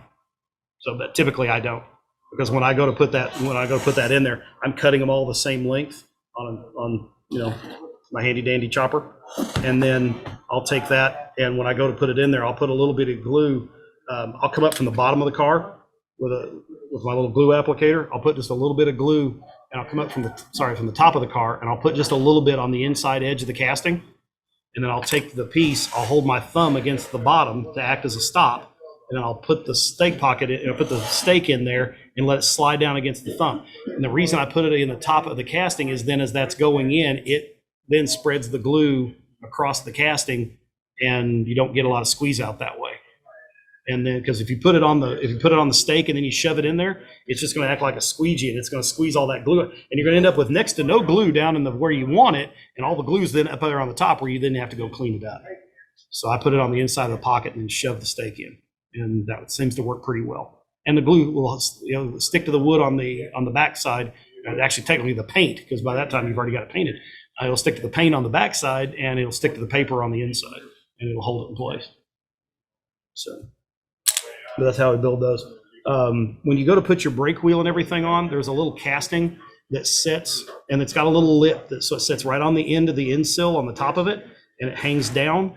And what that is it's the little gear that locks the brake wheel in place, and it comes down. It's got a little lip at the bottom of it that sticks back out off the car, and your wire for your brake staff runs down through that casting and bottoms out there at the bottom. Now, technically, there's a chain that runs from the bottom of that back into the brakes, so that as you're tightening that, it's pulling on all those stuff underneath it, and those clevises would move, and it would tighten the brakes down on the car. If you want to run a piece of chain off of that back, you can. You don't have to. Finding small enough chain to actually do it in the right size is almost impossible. But if you find some, yeah, it's perfectly acceptable. If I'm putting it in the contest room, I'm probably going to do that. If I'm doing it for the achievement program, I might. And the only reason I say I might is it depends on who I've got for judges, because some people don't know that that's even on there. They just don't. So they don't know to look for it, kind of deals. And I'm not saying you're preying on a judge's inexperience or anything like that. If they say, you know, there's no chain on that, yeah, well, you find me some chain that's got small enough links that's prototypical, and then I'll do that. But everything I found is too big, so I haven't put it on there yet. That's always been what I tell them if they ask. But I've only had one or two asks, so not that big a deal. But when you put that on, mount that on the end, CA works fine for that. Obviously, it's going to be painted to match the outside of the car. One of the things that I do, if you do this, buy you a package of brake wheels to practice with it first, just in case. But typically, I use guitar string instead of the brass for when I'm doing my brake staff, because I want it to be a little bit stiffer. I will actually take the end of that brass and I will heat it up a little bit, either with a lighter or over the stove or something like that. You don't want it glowing cherry red or anything like that, because it's just going to melt the brake wheel. But I get it just hot enough to slightly melt the plastic. And I will take that, and again, this is play on some sprues first, but have some extras just in case, because you're probably going to burn a few. But I will take them and then wind that up and then set that hot wire down into the little hole in the bottom of the brake wheel.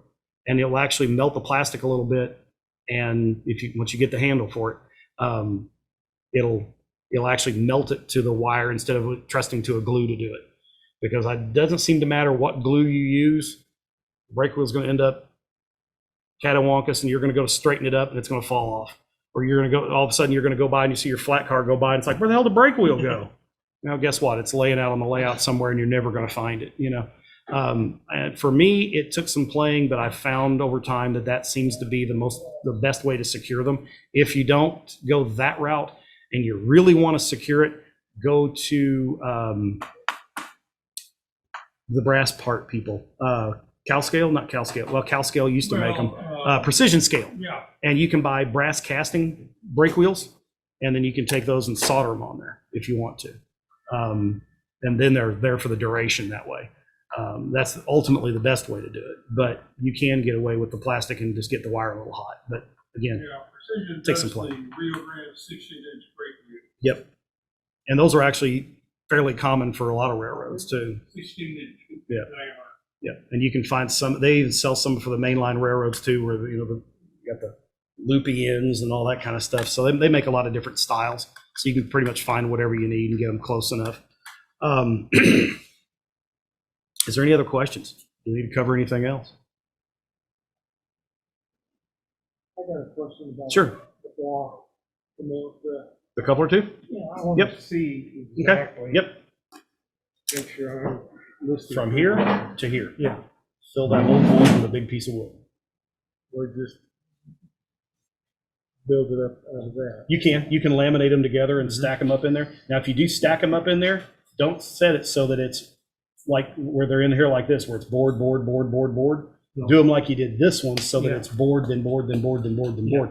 Because when you go to drive your screw in there, but definitely pre-drill it. Do a laminated. Yep. And when you get ready to do this one and these, when you go to, don't just drive your screw into them, pre-drill it first. Because if you don't, you're going to spoil it. Yeah, you'll blow it out every time. But once all that's weathered in where you want it, don't coat the whole car. I ended up using 5 deals for my bolsters. Yeah. 5 pieces. Yep. Yeah, it really just Of what size? the same stuff we were using. Yeah. The same size as this sill material. Just to get it high enough for the wheels to actually turn. Yeah. And if you got to come in here and sand these down a little bit to help them turn, that's perfectly acceptable. It's not going to hurt anything. A lot of it just depends. If you start looking at the ride height and your car looks really, really high, the only thing you can do then is shave the bolster down. One other little question.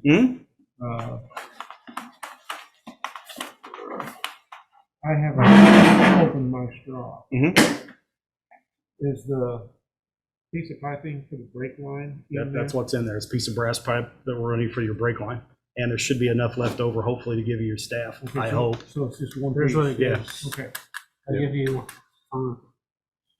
from here to here with bend in the brake line, the staff, and then this link right in the middle. Out of the one piece? The one piece. So then Okay, you've got to good. add 3 pieces of wire. The brake One line. to the bolt for the trucks and one to the wheel. Okay, what's this one? Oh, that's That just goes a to the link. truck. That's just a link, yeah. And that one goes to the other truck. So Yeah. then this center link that joins Yeah, those two yeah, we're done. levers We can kill it. together. And then your main. If anybody has any questions, you know how to get a hold of me. I'm on the internet, LoneStarRegion.com, in the officers page. My information's there, or you can go to purgatoryanddevilriver.com and hit me up there. There's an email us link. This They'll is the send out brake out to line me and my right dad both, and we'll get back to you. It runs all the way down here, cut